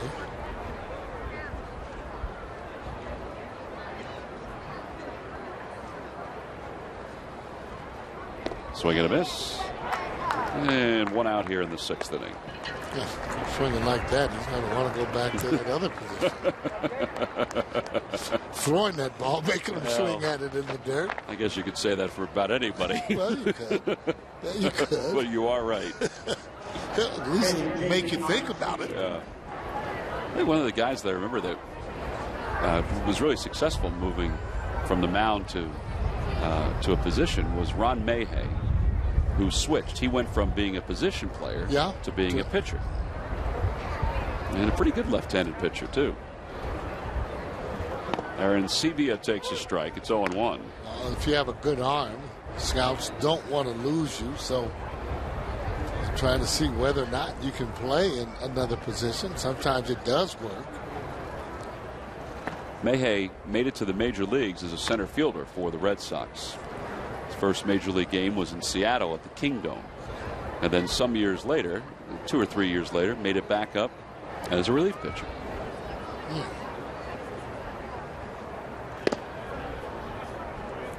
2-1 the count. Now Micah Owings, who we saw earlier this spring, kind of has done the same thing where he's transitioned the opposite way. He was a pitcher who was now in the big leagues and now has transitioned to being a position player. Well, he was definitely a pretty good pitcher, but he was a good hitting pitcher, so I could see very easily why he would want to think he could go and hit, because of the fact that when he faced the pitching, he was really hitting the ball hard. You'd have to go over him as if he was a regular hitter, pitch to him the same way. And now Rick Ankiel. Now, he didn't want to switch from being a pitcher, but because of his inability to throw strikes, he switched from being a pitcher to an outfielder. I mean, he set himself on both ends. Pretty decent career. Yeah. Wonder how guys are, how they end up doing that, where you can't throw a strike at all. I mean, it's just mind-boggling how pitchers will go through that. Steve Blass with the Pittsburgh Pirates went through the same thing. Swing and a miss with a changeup. Back-to-back strikeouts for Jimenez. And now with 2 outs, Rajai Davis will be the pitch hitter for the Jays. What are the thoughts about Davis, Sarge? What do they think he's going to do? Fourth outfielder? Fourth outfielder. You know, a guy like this, though, and I heard them talking the other day when we were there, late in the ball game, being able to pinch hit, still a base. You know, a lot of times, though, you come from where you're playing every day, you take it for granted. And once you get put on the bench, you realize how hard it is to try and win a position back. A lot of instances, you really don't. You almost have to go to, you know, another team or so to get your chance. Mark DeRosa's come out in the on-deck circle for the Blue Jays. There's Mark.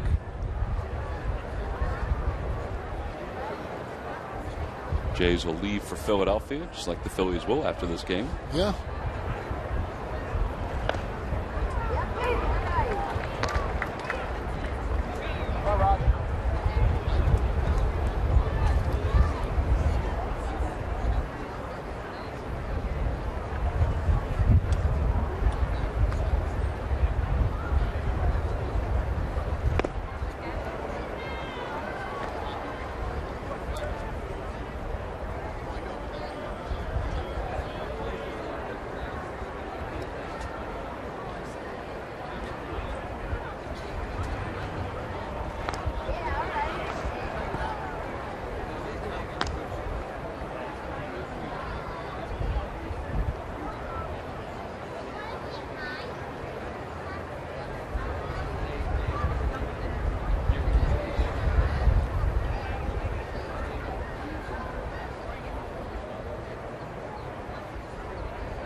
Swing and a miss. He just struck out the side. Kratz will fire to first. Well, Jimenez did exactly what Rich Doobie was hoping his relievers would do today. When I asked him today, he said, just want him to throw strikes. Why do I like this?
Time you experience good banking and buy the Quality Plus Ford stores. Go further. Now 2-0 Blue Jays as we go to the bottom of the 6th inning. Mark DeRosa is in the ballgame playing third base for the Jays. Andy LaRoche is in playing first base for Toronto. Mike McCoy is the new shortstop for the Jays. And Eugenio Velez is taken over at second base for Toronto. And as we begin the bottom of the 6th inning, Ben Revere will lead it off against Brandon Morrow.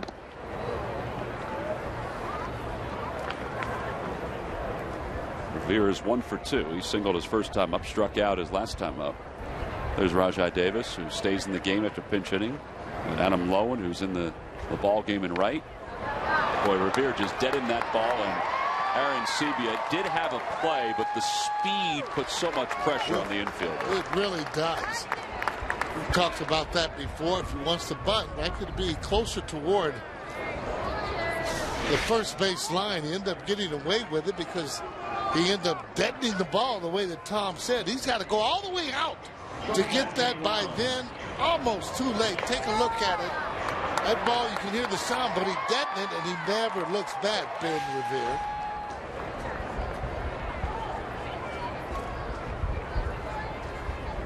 Well, Rollins 0 for 2. He has popped out to shortstop twice. And that one's just over our heads. By the way, I got to correct myself. It's Ryan Langerhans who's in right field, not Adam Lowen. My apologies. Lowen is staying in the game as the DH. Okay. There's Ryan Langerhans. 0-1 the count to Rollins.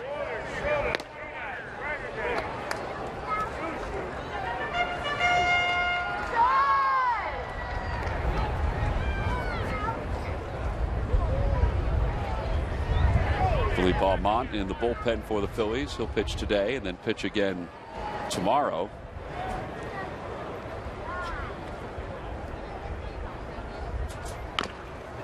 He's got a real good arm, this Almont. Just, again, the control problems, whether or not a manager can trust you coming in with men on base. Basically, it boils down to that with a lot of the relievers. How much trust can a manager have in you to bring you in situations where you got to throw quality strikes? Still trying to find that guy.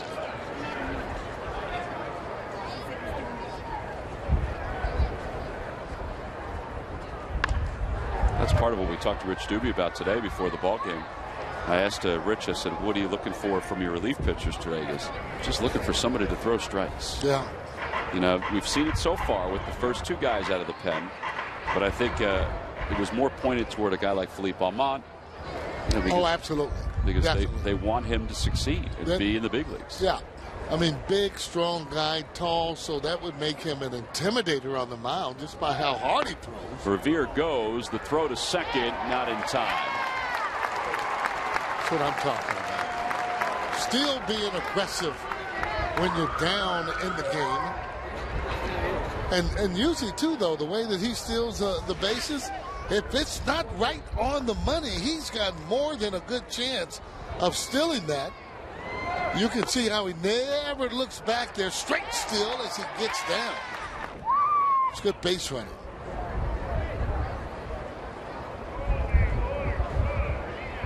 Rollins chops it right side. That'll get the runner over to third. It'll get a little bit more. Velez can't handle it.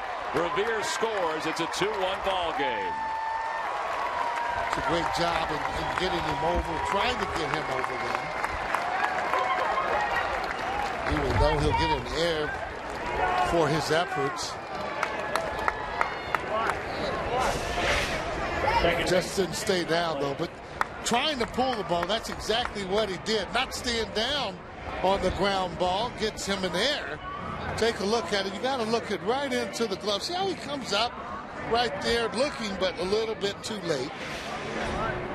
Good job, J. Rowan's trying to get him over. When you're down by only 2 runs, those are the things you want to do, especially when you're getting toward that 6th, 7th inning. Makes your job a little bit easier there in that 9th. Oh, now Utley's up with the Phillies down 1 here in the bottom of the 6th inning.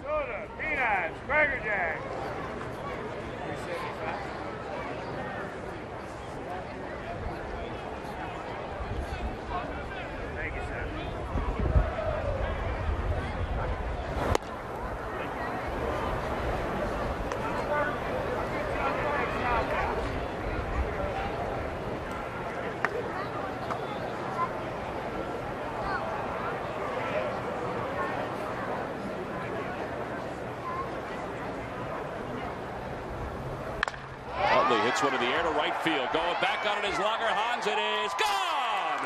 A 2-run home run, and the Phillies have taken the lead.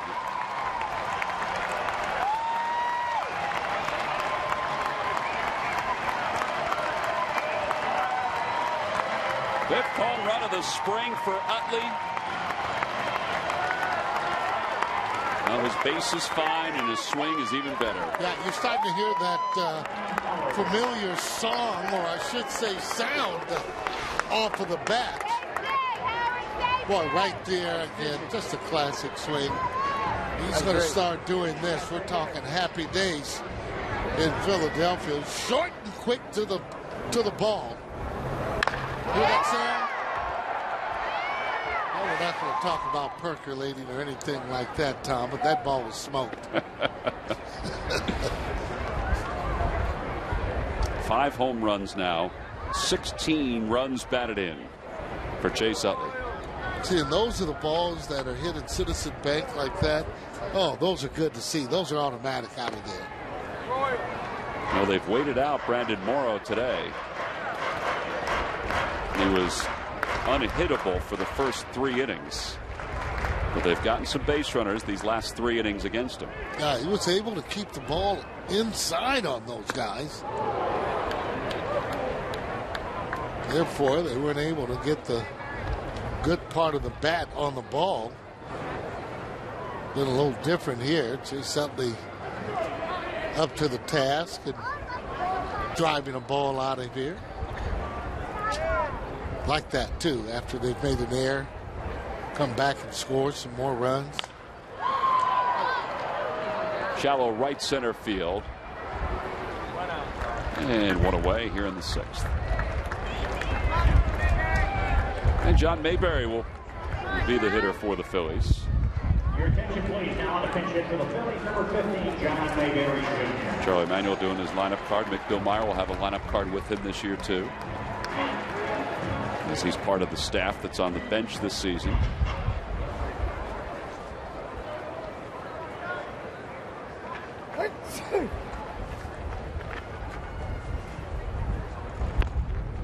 Mayberry takes outside 1-0. So when Charlie is kicked out of the game, is it Mick that's going to be running or Ryan Sandberg? Sandberg. Okay. It's a collective effort, but it's Ryan Sandberg who will have the lineup card. Be interesting to see when they both get kicked out of the game. Well, it might happen though. Well, then you're going to have. It's going to be either. I mean, it could be Juan Samuel. He's managed before. That's true. Rounded to the third. Could be Rich Doobie. Yep. Whole host of options, Sarge. Heck, you can go down and do it. I don't want to be on the field anymore, Tom. I'll tell you that right now, seriously. I like looking at these guys afar, answering their questions about hitting from right up here in the booth. Now 2 outs. Here's Nix. He's 0 for 2. Phil's lead at 3-2. They've scored 3 here in the 6th. Oh, it's going to be Sand. Boy, I thought it was throwing pretty good here. He was. Got a good chance to be leaving this game, losing 3-2.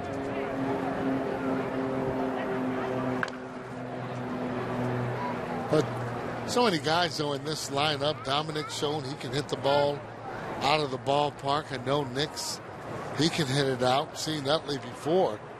You know, when you get in there or you're only a run down, any of those guys can hit home runs, obviously including Howard. In the air to right center field. It's playable for Davis.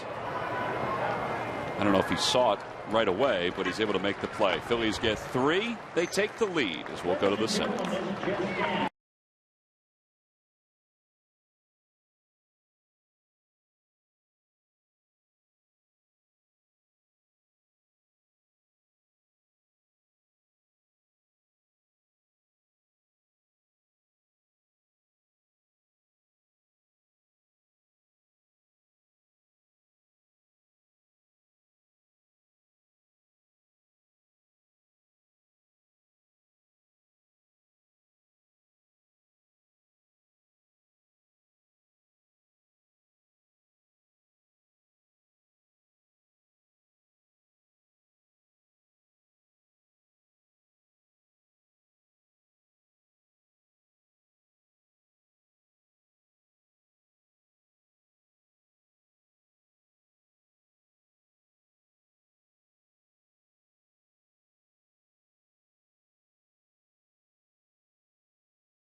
That great shot of Murph out there in the crowd. He's had a good spring. And it's been fun down here this spring. As always, great to be in Clearwater and ready to go today. And the Phillies just threw up a little 3-spot there in the 6th inning. Roy Halladay 4 1/3 today, 8 hits. Be interested to see what he says. Look like he pitched a lot better today. 95 pitches. Chase Utley with the 2-run home run. I couldn't help but think of that game in Philadelphia maybe 5-6 years ago when Eugenio Velez misplayed a ball with 2 outs through the 5-hole in the 9th inning. Yep. And the winning run scored. Is that a Jeff Jenkins ground ball or something? Something like that? Left-handed hitter. Could have been Jenkins. Yeah, and it went right through his legs. And the Phillies wound up winning that game. John Mayberry's taken over at first base for the Phillies. They got a whole host of changes, and Philippe Almond is the new pitcher. Almond trying to make this ball club and solidify his spot. Will face Mark DeRosa to lead off the 7th. The Phillies on top 3-2. Now the first pitch outside, 1 ball and no strikes. We'll get to the Phillies' changes in the infield as we look at Almont's numbers. 6 games, 2.84 ERA. And DeRosa lines one right at Freddie Galvis at shortstop as he moved over from third. So Galvis is at short. Pete Orr's at second. Michael Martinez is around at third base for the Phillies. There's Martinez.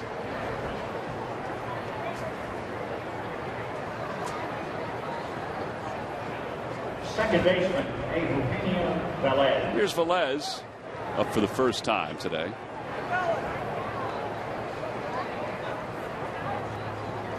And the first pitch is strike. It's 0-1.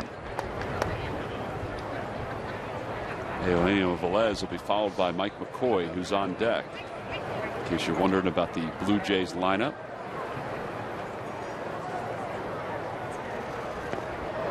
He was going to swing no matter where that pitch was. 0-2. Derek Mitchell is the new left fielder for the Phillies. And Ender Inciarte is in center field.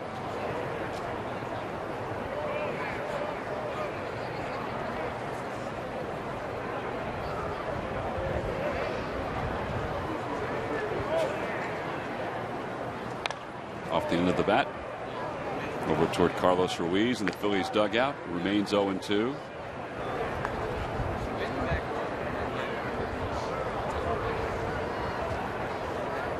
Wills want to send get well wishes out to Richard Wishkin in Northeast Philadelphia. Hope he's feeling better, getting a chance to watch the Phillies today. Second that. Swing and a miss. That was a good sinker from Almont. He has good sinking fastball. He's got a good split, and you see those pitches go down and away from hitters. Yeah, this might have been the split. This may not have been a sinker. Yeah, you see the grip there, and there was a split finger, and that's his changeup, and a real good one.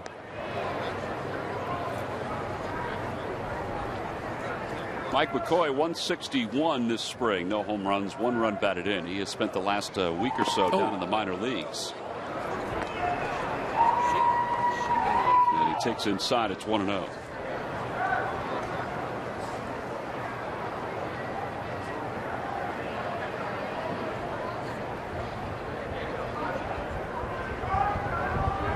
Ground ball toward third. Nice chop for Michael Martinez and a very good 7th inning for Philippe Almont. Boy, that was good to see for the Phils. Time to stretch one more time here in Clearwater.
Don't miss out on any Phillies news, alerts, or inside information. Sign up today for the CSNPhilly.com Phillies newsletter. Home half of the 7th. Freddie Galvis leads it off for the Phillies. It's the first pitch from Morrow towards second. And Velez is able to make the play this time. 1 out.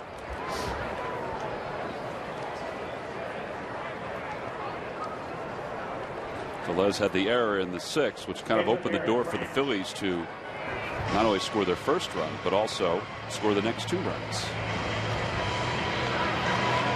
3 runs allowed by Morrow, 2 earned so far today. Only at 72 pitches. Yeah, you know, that 1 inning, it was a really good bunt single, obviously. I mean, so you'd be hurried because of the speed of Revere, and then they boot the ball at second base, and that set up the whole inning. Kratz takes low, 1-0. Stolen base in there, too, by Ben.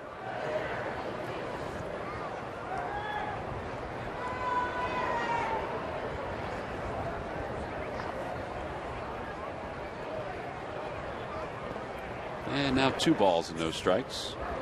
Still nothing settled as far as the backup catcher's position goes for the Phillies. We know that Kratz will be on the roster as the starting catcher until Carlos Ruiz comes back after serving his 25-game suspension.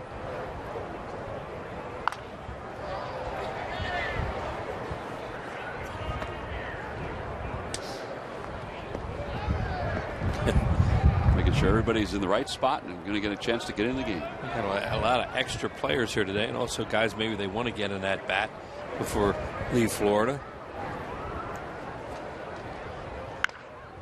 Out of play, 2-2. Back on the backfields today.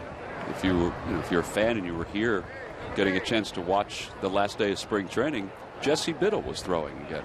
He had a really good outing his last time out for Lehigh Valley. Former top pick for the Phillies out of Germantown.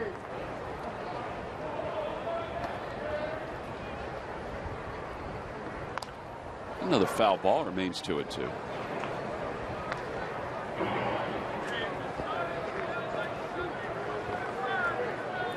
Wheels, you're going to soak in the LaSalle game tonight when you get home? We'll be home in time for LaSalle and Wichita State. Probably turn that on and do a little unpacking. Yeah. Supposed to get off at 10:15 tonight. That's comfortable. In the air to left center field. That swing looked pretty comfortable, but the wind may keep it in the yard. It will. It has been flat all day long.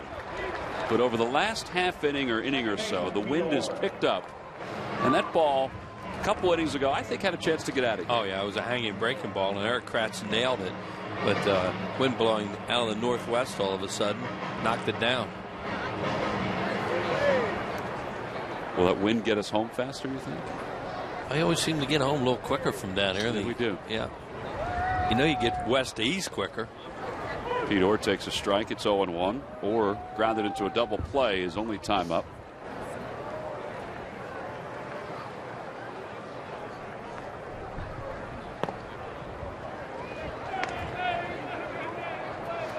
What do you make of Charlie trying to give Pete Orr and Freddie Galvis chances to play the outfield? What you're trying to find out is if I get in a jam sometime or I have to make a lot of moves or using up your roster, can I put him out there without having to have my fingers crossed? Kind of like Eric Bruntlett. Remember when Eric Bruntlett used to do that? Play Galvis made down at third baseline today was unbelievable. Unbelievable. It really was. I know Reyes makes a lot of mistakes on the bases, but that play was just to catch that thing on one hop, pop up and throw back, and then Jimmy was where he should be. That was a baseball play. That was fun to watch. Yeah, Reyes read it off the bat perfectly. Yeah. He did. But, obviously you can't get thrown out there the way that he did on that play. But he's probably thinking there's no way that Galvis is going to field it. I play out there, and I'd have trouble making that play, and I'm pretty good.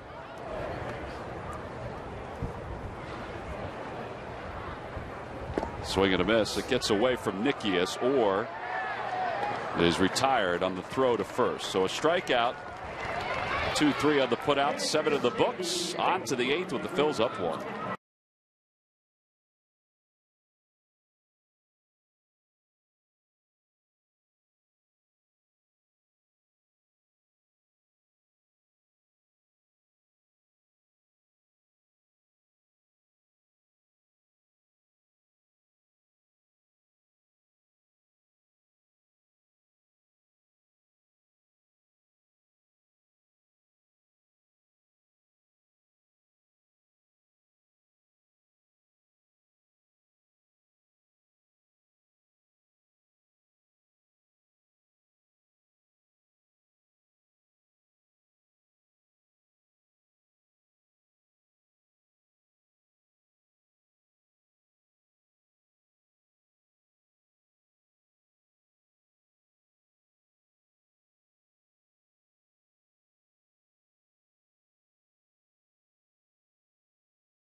Phillies baseball is brought to you by Toyota. Let's go places. 3-2. Phillies on top by 1. We go to the top of the 8th inning. Phillies have kind of set the bullpen up today the way they would like it to be, at least you would assume, once the regular season begins. Getting Almont to pitch a scoreless 7th inning. Now they'll hand the 8th inning over to Mike Adams. Adams and Humberto Quintero enter the game at the same time. So Quintero does the catching now for Kratz. And then you figure Papelbon will pitch the 9th inning for the Phillies. 7 games so far for Adams. His earned run average 1.29, 7 strikeouts in 7 innings of work. And you want to talk about a quiet spring, but a good one? That's what Mike Adams has had. Yeah. 7 punch outs in 7 innings with just the 1 walk. He was really good in the last time we saw him pitch. Game over in Dunedin the other day. He has been as advertised. Well, it's a guy you've seen a lot over the years, and he looks just like the Mike Adams that we saw with other teams.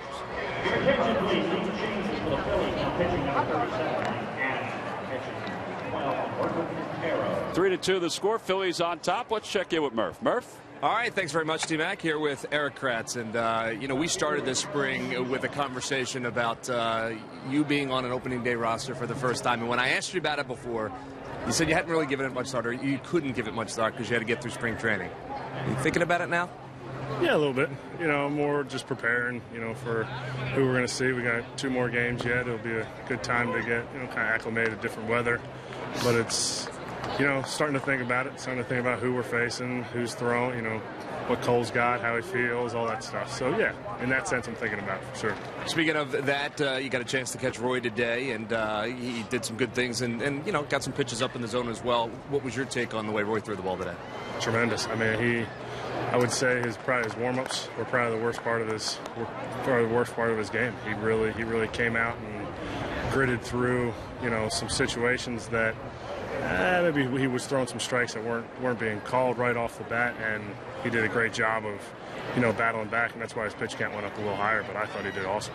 2 more exhibition games, and both of those back in Philadelphia, but then this thing gets started for real.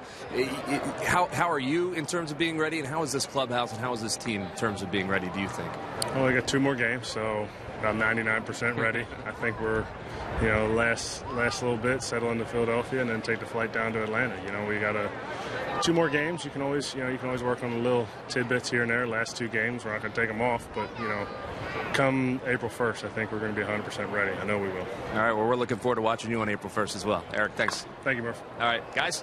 All right, Murph, thank you very much. And that was pretty telling from Kratz to talk about, because we could see it up here. You know, you don't always want to harp on the strike zone, but early on there were some pitches that were awfully close that we thought they both wanted, and Eric kind of said that, that there was pitches that he kind of wanted. Yeah, as you say, you don't really want to talk. A young umpire down there, and that wasn't the whole part of the game. But yeah, I think what Eric's point is that it made his pitch count go up a little bit, and he got into some jams where we had to work a little bit harder. It just looked like he had a little more movement on pitches there. I thought he looked a little more free and easy. These are just observations we have up here, and we'll see what he does later. He didn't throw his changeup much today. It was like he's working on his sinkers, on his fastballs and cutters. And again, to me, that's a good thing baseball-wise, because it shows that he's focused on, the start of the season. He's healthy, and he feels like his changeup is okay. Yeah, it's always interesting to hear him talk. And we just had a part of it there from the guy who caught him today. Now you hear from Rich Stubbe and Roy after the game. You get a little better feel for what they saw out there today. Right. Well, it seems to be, even though he allowed the 8 hits, seems to be optimistic just initially, without hearing from Doc about how he threw today. It just seemed like things were better today. But as we say, we're just watching from up here, and you'd love to hear what they have to say later on. Ryan Langerhans takes down low. It's 2 balls and 1 strike. Langerhans up for the first time today.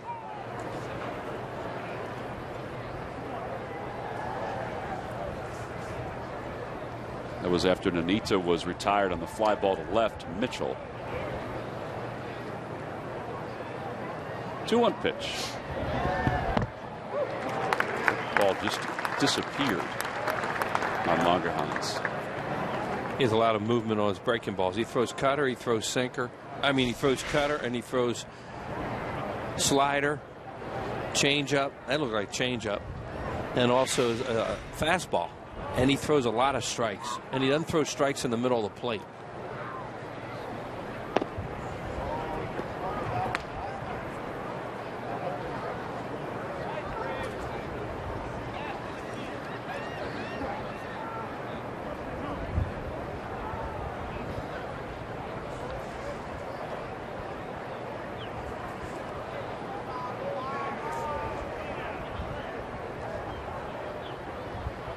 Ground ball back toward the middle. Galvis is there and is able to make the play. He is so smooth. Ball made a really nasty hop, and his hands are so quick you didn't even notice it. Yeah. Well, today the storyline was Roy Halladay and what he was going to do, and he wound up pitching into the 5th inning today, Wheels. Yeah, he got in trouble in the 2nd inning. We breezed through the 1st inning, threw a lot of pitches in the 2nd.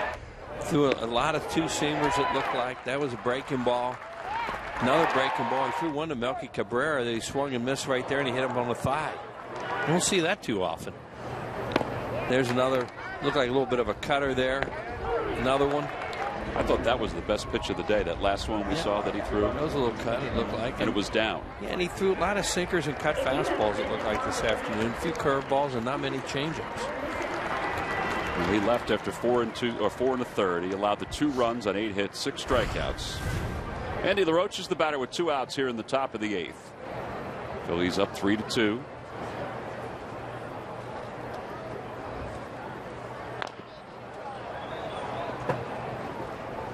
And it's no balls and 1 strike.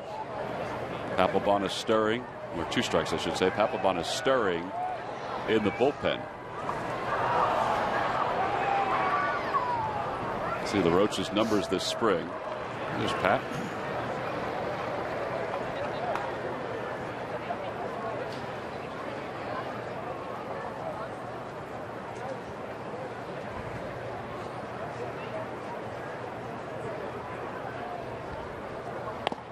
And a called strike 3, and he knew it. Well, that's as crisp an inning as you're going to get from Mike Adams. Pretty impressive stuff as we go to the bottom of the 8th.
The Phillies and may not be reproduced nor retransmitted in any form, and the accounts and descriptions of this game may not be disseminated without the express written consent of the Phillies.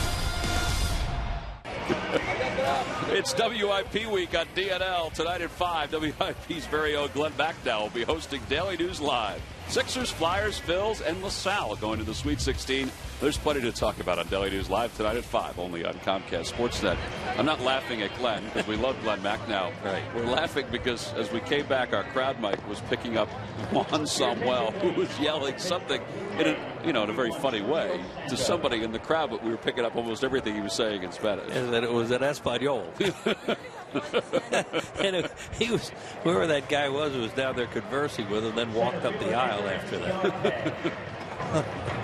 Oh, we go to the bottom of the 8th. Sergio Santos takes over for Brandon Morrow. Even though the Blue Jays are trailing at 3-2, if you're the Jays and if you're looking at positives, in your final spring training game in Clearwater, it's that of Brandon Morrow, who was really good through 7 innings today. And Ender Inciarte will lead it off for the Phillies. Still no word on what the Phillies are going to do with Ender. They have to decide before the start of the season whether to keep him or offer him back to the Arizona Diamondbacks. It does seem like he's going to make the club as an extra outfielder. And you're getting close to that decision time. Yeah, with the way that things have happened, it does appear that he has a chance. Of course, you know that Ruben Amaro and all the people that work in player personnel are always out there trying to make your club better. See if somebody may be available you can pick up in the last minute. 1-2 the count. Found out yesterday that Yuniesky Betancourt signed a deal late yesterday with the Milwaukee Brewers to go back to Milwaukee. Yeah, he was there a few years ago. I don't know if they thought he was that good when they had him a few years ago. We heard they didn't. Out to center field. Davis will make the play.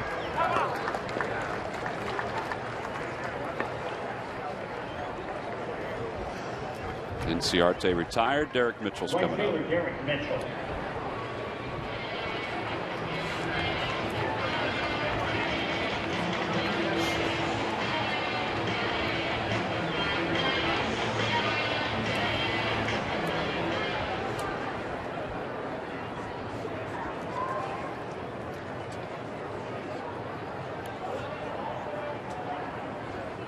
Mitchell takes a strike.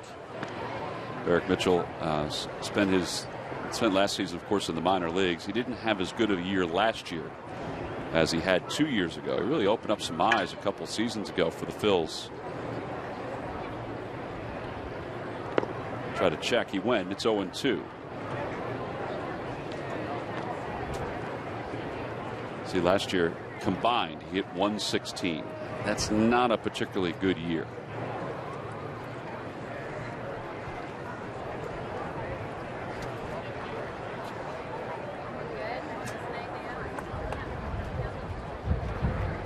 Outside, 1-2 the count. Now we say that, but the year before, in 2011 with the Reading Phillies, he hit 19 home runs, had 79 runs batted in, and he also stole 20 bases at 265.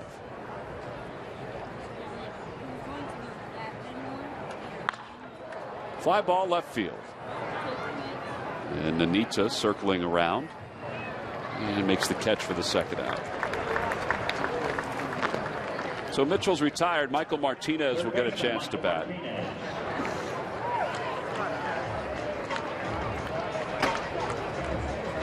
Phillies sent Michael Martinez out a couple weeks ago to minor league camp, where he'll no doubt be with the Lehigh Valley Iron Pigs. He's supposed to be their shortstop.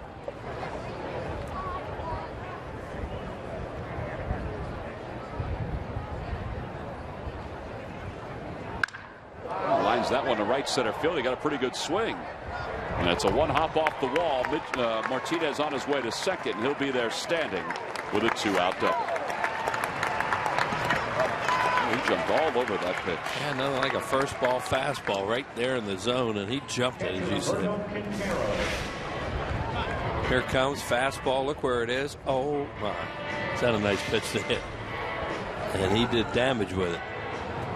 The Phillies have a runner in scoring position for Humberto Quintero, batting in Ryan Howard's spot as they've adjusted the lineup today. And after they've made some changes.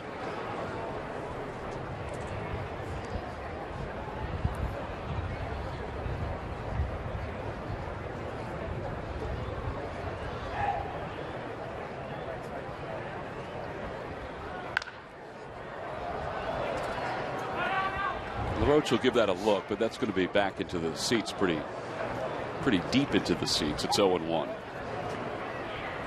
Don't forget the Phillies will be home tomorrow at Citizens Bank Park. It's a 7:05 first pitch. Night game tomorrow, day game on Saturday.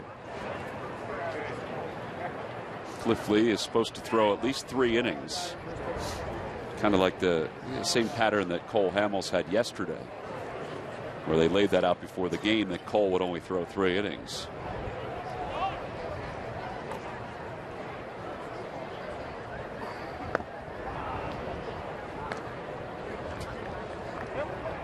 And then Saturday afternoon, Phils will take on the Blue Jays again before they head out to Atlanta on Sunday night for Monday's opener.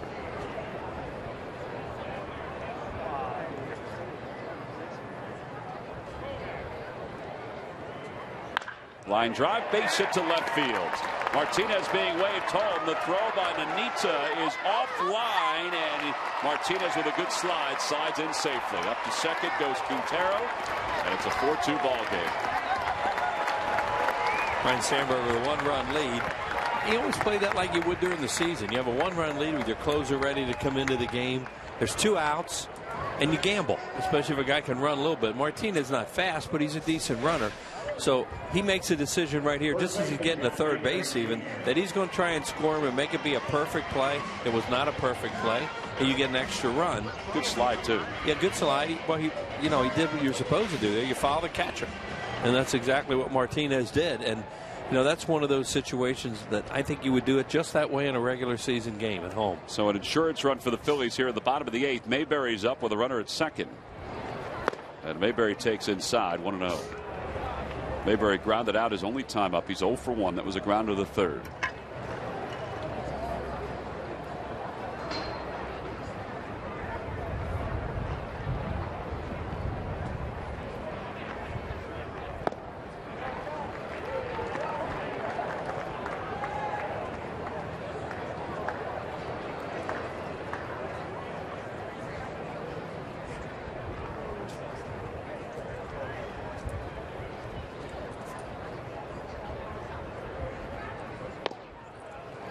Ball does jump out of Santos's hands. Yeah, he got big time arm.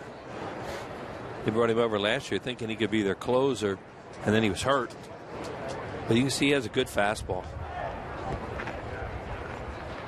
Looks like left-handed hitters will get a good swing at him if he's in the middle of the plate. That delivery's right over the top. Throw hard like that, and left-handed hitters love guys that do that.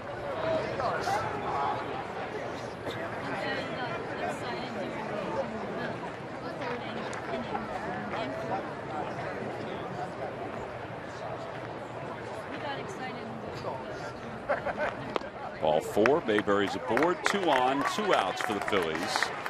And Lance Nix, his 4th at bat of the day. Right fielder Lance Nix.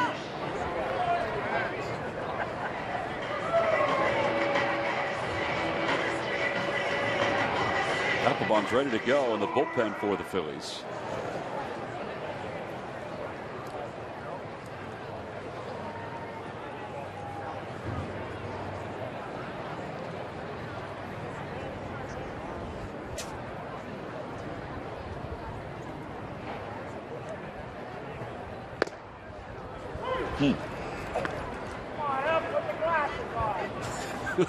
That's a good point, sir. Crowd might pick that up. I would think it did. I mean, at least it did in our ears. Guy had disagreed with the call by the home plate umpire then. 1-1 the count.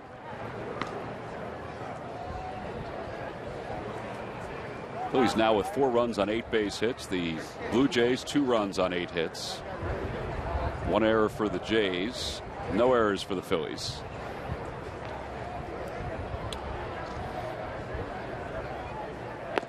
Low.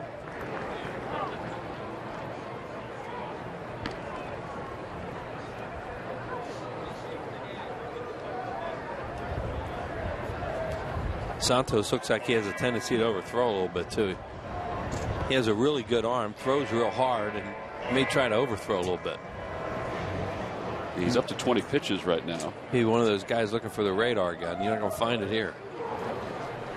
There's very few places that have the radar gun in spring training, but Dunedin is one of them that does have it. Right. In the air to right field. Longerhan's going back to the warning track, to the wall. It is gone. 3-run home run, Lance Nix. That's a pretty sweet inning for the Phillies. They now lead it 7-2. Got some happy campers out there. They're walking away with a souvenir. Well, that's kind of the point I was trying to make about this guy pitching left-handed hitters. They really see him well. And maybe he has a real good changeup. He hasn't thrown it a whole lot, but he needs to. because when you throw hard like this and you're a right-handed pitcher and you're over the top, look how pretty this is to a left-handed hitter. How sweet. Look how sweet that must look. Right down the middle and hard. And you can't throw it hard enough for major league hitters. You put it in the middle of the plate like that. Lance got it up in the wind a little bit and hit it out. Phillies had a home run in the 6th inning off the bat of Chase Utley, and now another lefty, and Lance Nix goes yard against Santos to make it a 7-2 ball game.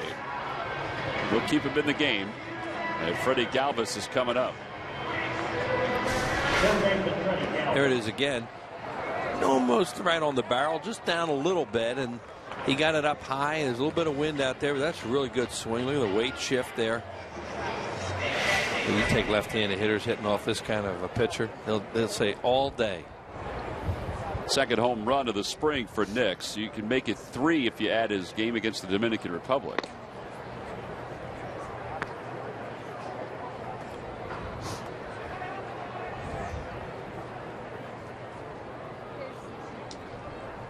One ball, no strikes the count to Galvis. And they've swung a ball too. It's 1-1. Steven Susdorf is in the on deck circle for the Phillies.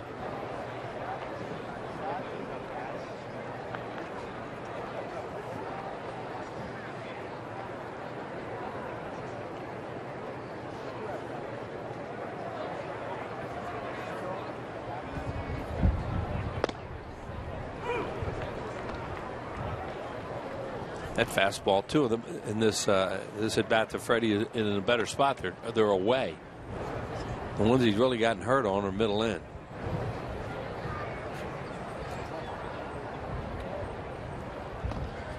Down low, 2 balls and 2 strikes.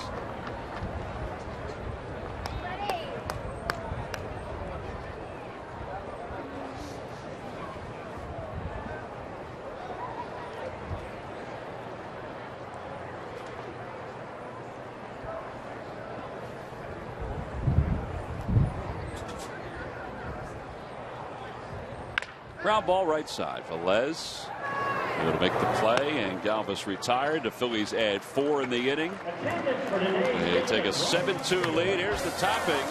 Lance Nix's 3-run bomb. Got to open things up for the Phillies.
Top of the 9th inning, Jonathan Papelbon into the ball game for the Phillies as this sellout crowd got a chance to enjoy an outburst by the Phils. 3 runs in the 6th, 4 in the 8th.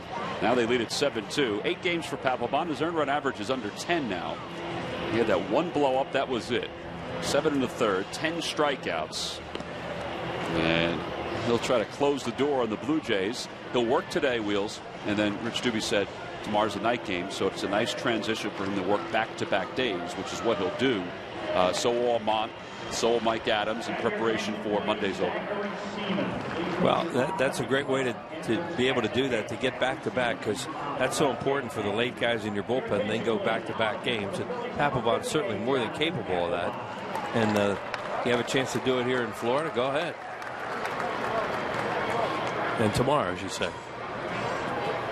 Again, the Phillies are home tomorrow at Citizens Bank Park. It's going to be good to see the ballpark. Good to see everybody. And then a day game on Saturday before an off day on Sunday, on Easter Sunday.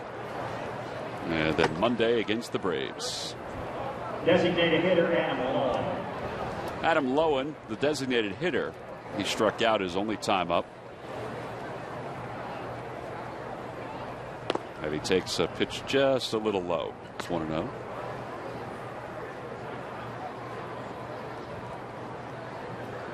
A win today would put the Phillies above the 500 mark in spring training, which is, it's good to be around that 500 mark. Certainly not below it.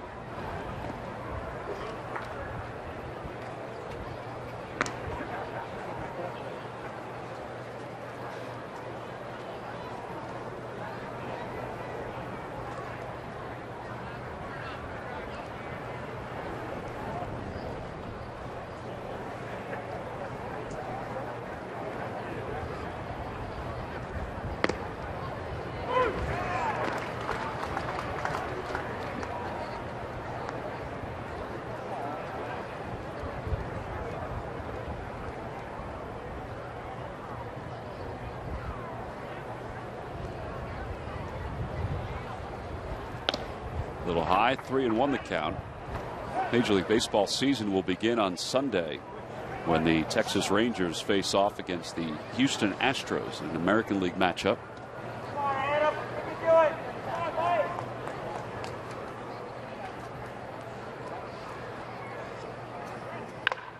Ground ball to the second baseman, Pedor. What the job by the bullpen today after Halladay left in the 5th. Yeah, and other than the kid that came in who threw really well, these are guys that you're looking at in these kind of roles, too, late in the game. A guy like Omar, 7th inning, obviously Adams, 8th, and Papelbon, 9th. These are their roles, and they're coming out here and doing the job, so that makes it even better. Well, they've retired 12 straight, including the 2 by Hector Neris in the 5th. Yeah, he looked like he had a good arm. Mike Nickius, the batter, and he takes a little high. 1-0. Nickius was acquired by the Blue Jays in the R.A. Dickey trade. In fact, the Blue Jays sent a catcher, 2 actually, Travis d'Arnaud and John Buck, to the Mets, and they got 2 in return. They got Josh Tolley and Mike Nickius.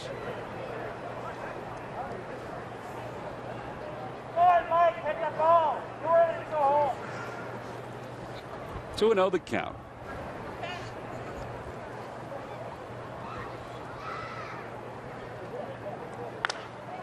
Out to left field.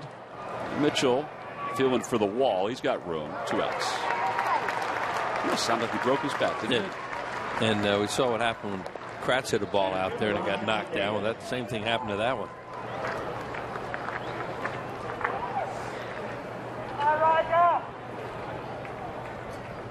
Well, now Rajai Davis with 2 away. Davis struck out his only time up. He's 0 for 1.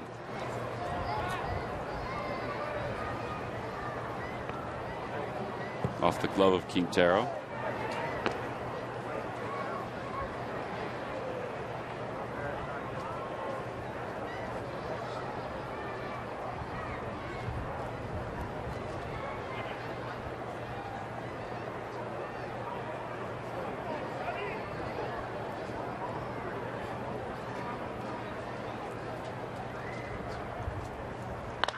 A liner to left field. This should do it. Mitchell is there, makes the catch, and the Phillies close up shop here in Florida with a 7-2 victory over the Blue Jays. Bullpen did an outstanding job. They retired the final 13 batters, make it 14 batters that they faced this afternoon as the Phillies win it 7-2. Nice way to close out Clearwater for the Phils.